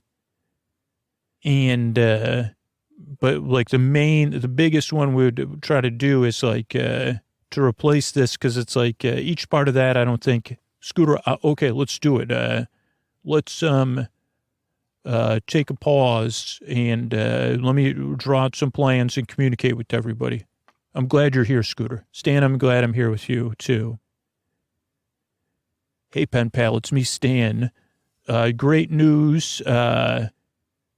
Scooter's and I's plan pretty much worked. I mean, I did have to do a bunch of adjustments, but we got everybody involved with fixing the game and making it better and saying, is this really working? We did a lot of that. Like, Scooter's really good at not knowing anything and then being instructed by other people. And I was able to copy him. And even like we did it really slow, pen pal. It took a long time where it was like each element of the game at first, Scooter would say, well, why is this slide spin clockwise? Is there a reason I couldn't go counterclockwise? And then people being like, well, why? And then and then Scooter would be like, well, what's the purpose of a slide? And then people would be like, well, or what's the sound you make when you go down a slide? I do a wee or a woo. but a lot of it was like replacing parts of the giant obstacle course part of the game based on that board game, which I didn't even, I'll be honest, pen pal, till Scooter got here, I didn't even notice the similarities between let's build a comforting place for a gerbil board game, build a better comforting place for a gerbil. I said, Scooter said, Stan, that's the exact thing, the game. Doesn't that stick out to you as odd? And it's constructed as some strange alloy that doesn't exist on this planet. And that, the more I thought about it, pen pal, I'll be honest with you, I sensed something within that game, that part of the game, that it wasn't like it was sentient, but that it had its own presence. And like, I said, okay, well, and then, but it was like, I don't know, then I would get mixed up or something. And then Scooter was the one that said, let's see he said, how much green slime could a planet make? And then someone said, well, I think we could and there was a green slime accident that covered part of that part of the game. And that's when I realized it, because it was like it interrupted something, like there was a blockage or something that as soon as that was gone, people were a little bit more having fun for a little while. They celebrated and they were laughing. At first I just thought it was the green slime, but then I realized that part of the game, just that construction, was not part. And to be honest, like I felt like some feelings deep down, pen pal, like my feelings of like being left behind by Scooter, then fantasizing that Scooter would fix everything, then Scooter not being able to fix everything, then having to go slow still, and all that stuff. And then this part of me that's like, wait, Scooter's going to like then I'm something else, that we're all stuck in this cycle, here on this planet every day playing the same game, these people, that construction was part of it. And it got so, and I was covered in slime, and I said, this part of the game needs to be like, and I took it and I flew, I don't even know how I did this, pen pal. I flew it right into their sun, and, which was pretty far away.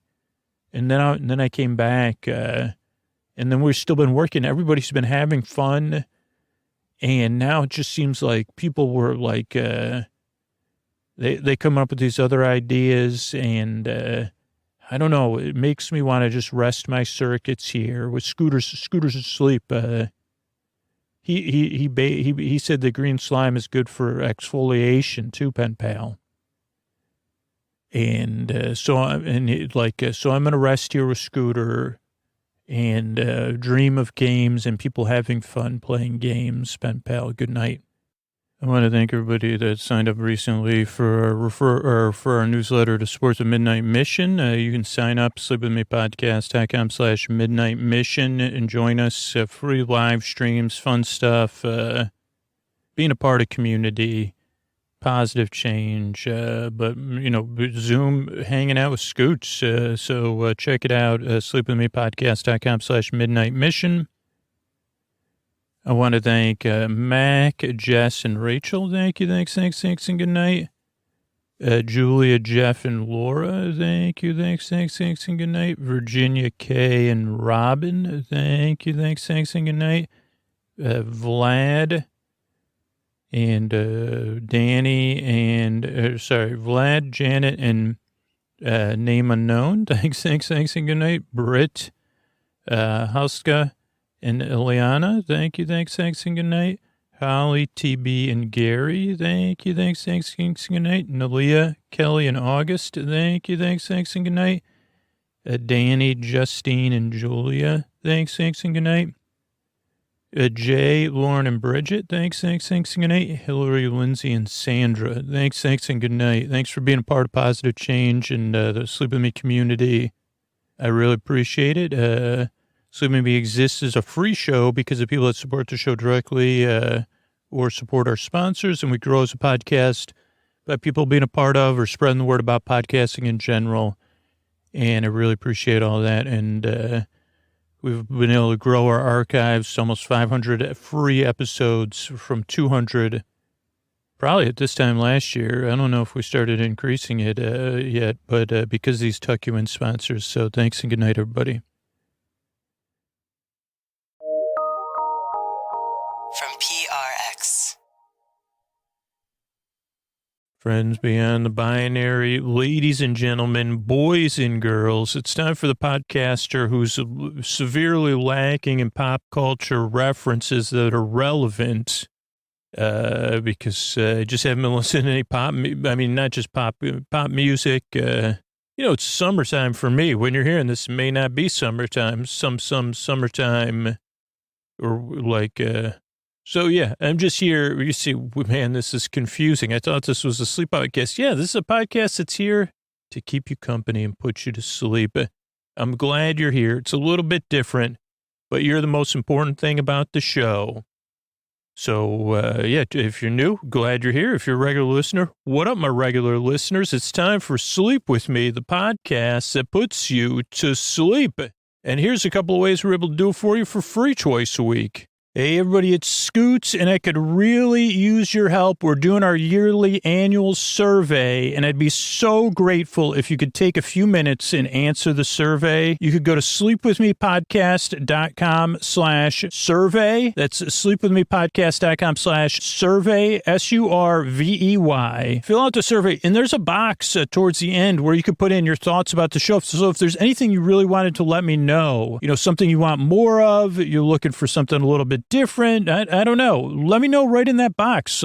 Give me your feedback. But please take the time to fill out that survey. It's so useful for the health and long-term sustainability for the show. So fill that out at sleepwithmepodcast.com/survey. That's sleepwithmepodcast.com/survey. Thanks, everybody. All right, everybody. It is time for the Sleepy Supporter Zone, the one part of the podcast I need you to hear. It's where I pop my peas, if you please, and thank the listeners who supported the sponsors so we can be here for free twice a week on the regular. If you support a sponsor, let them know about it. Let me know about it. Support BetterHelp. They're one of our biggest sponsors. They've been here throughout the years. I hear from a lot of listeners who have checked out BetterHelp because of the support of the podcast. If you do that, let them know about it. Let me know about it so I can thank you here in the Sleepy Supporter Zone. I'd love to thank you. So let me know whether it's BetterHelp or you support another sponsor. Fill out the form, sleepwithmepodcast.com/sponsors, so I can thank you right here on the Sleepy Supporter Zone. That's the first part of the Sleepy Supporter Zone. The second is you getting the support you need right now. If you're in need of extra help, there's links to resources you can connect with right now in the show notes. It's also about being a part of communities, being a part of our communities with our actions, saying Black Lives Matter, saying stop AAP, I hate, saying support Ukraine. So there's links to resources where you can learn more, you can take action. And one of the actions we're taking as a community is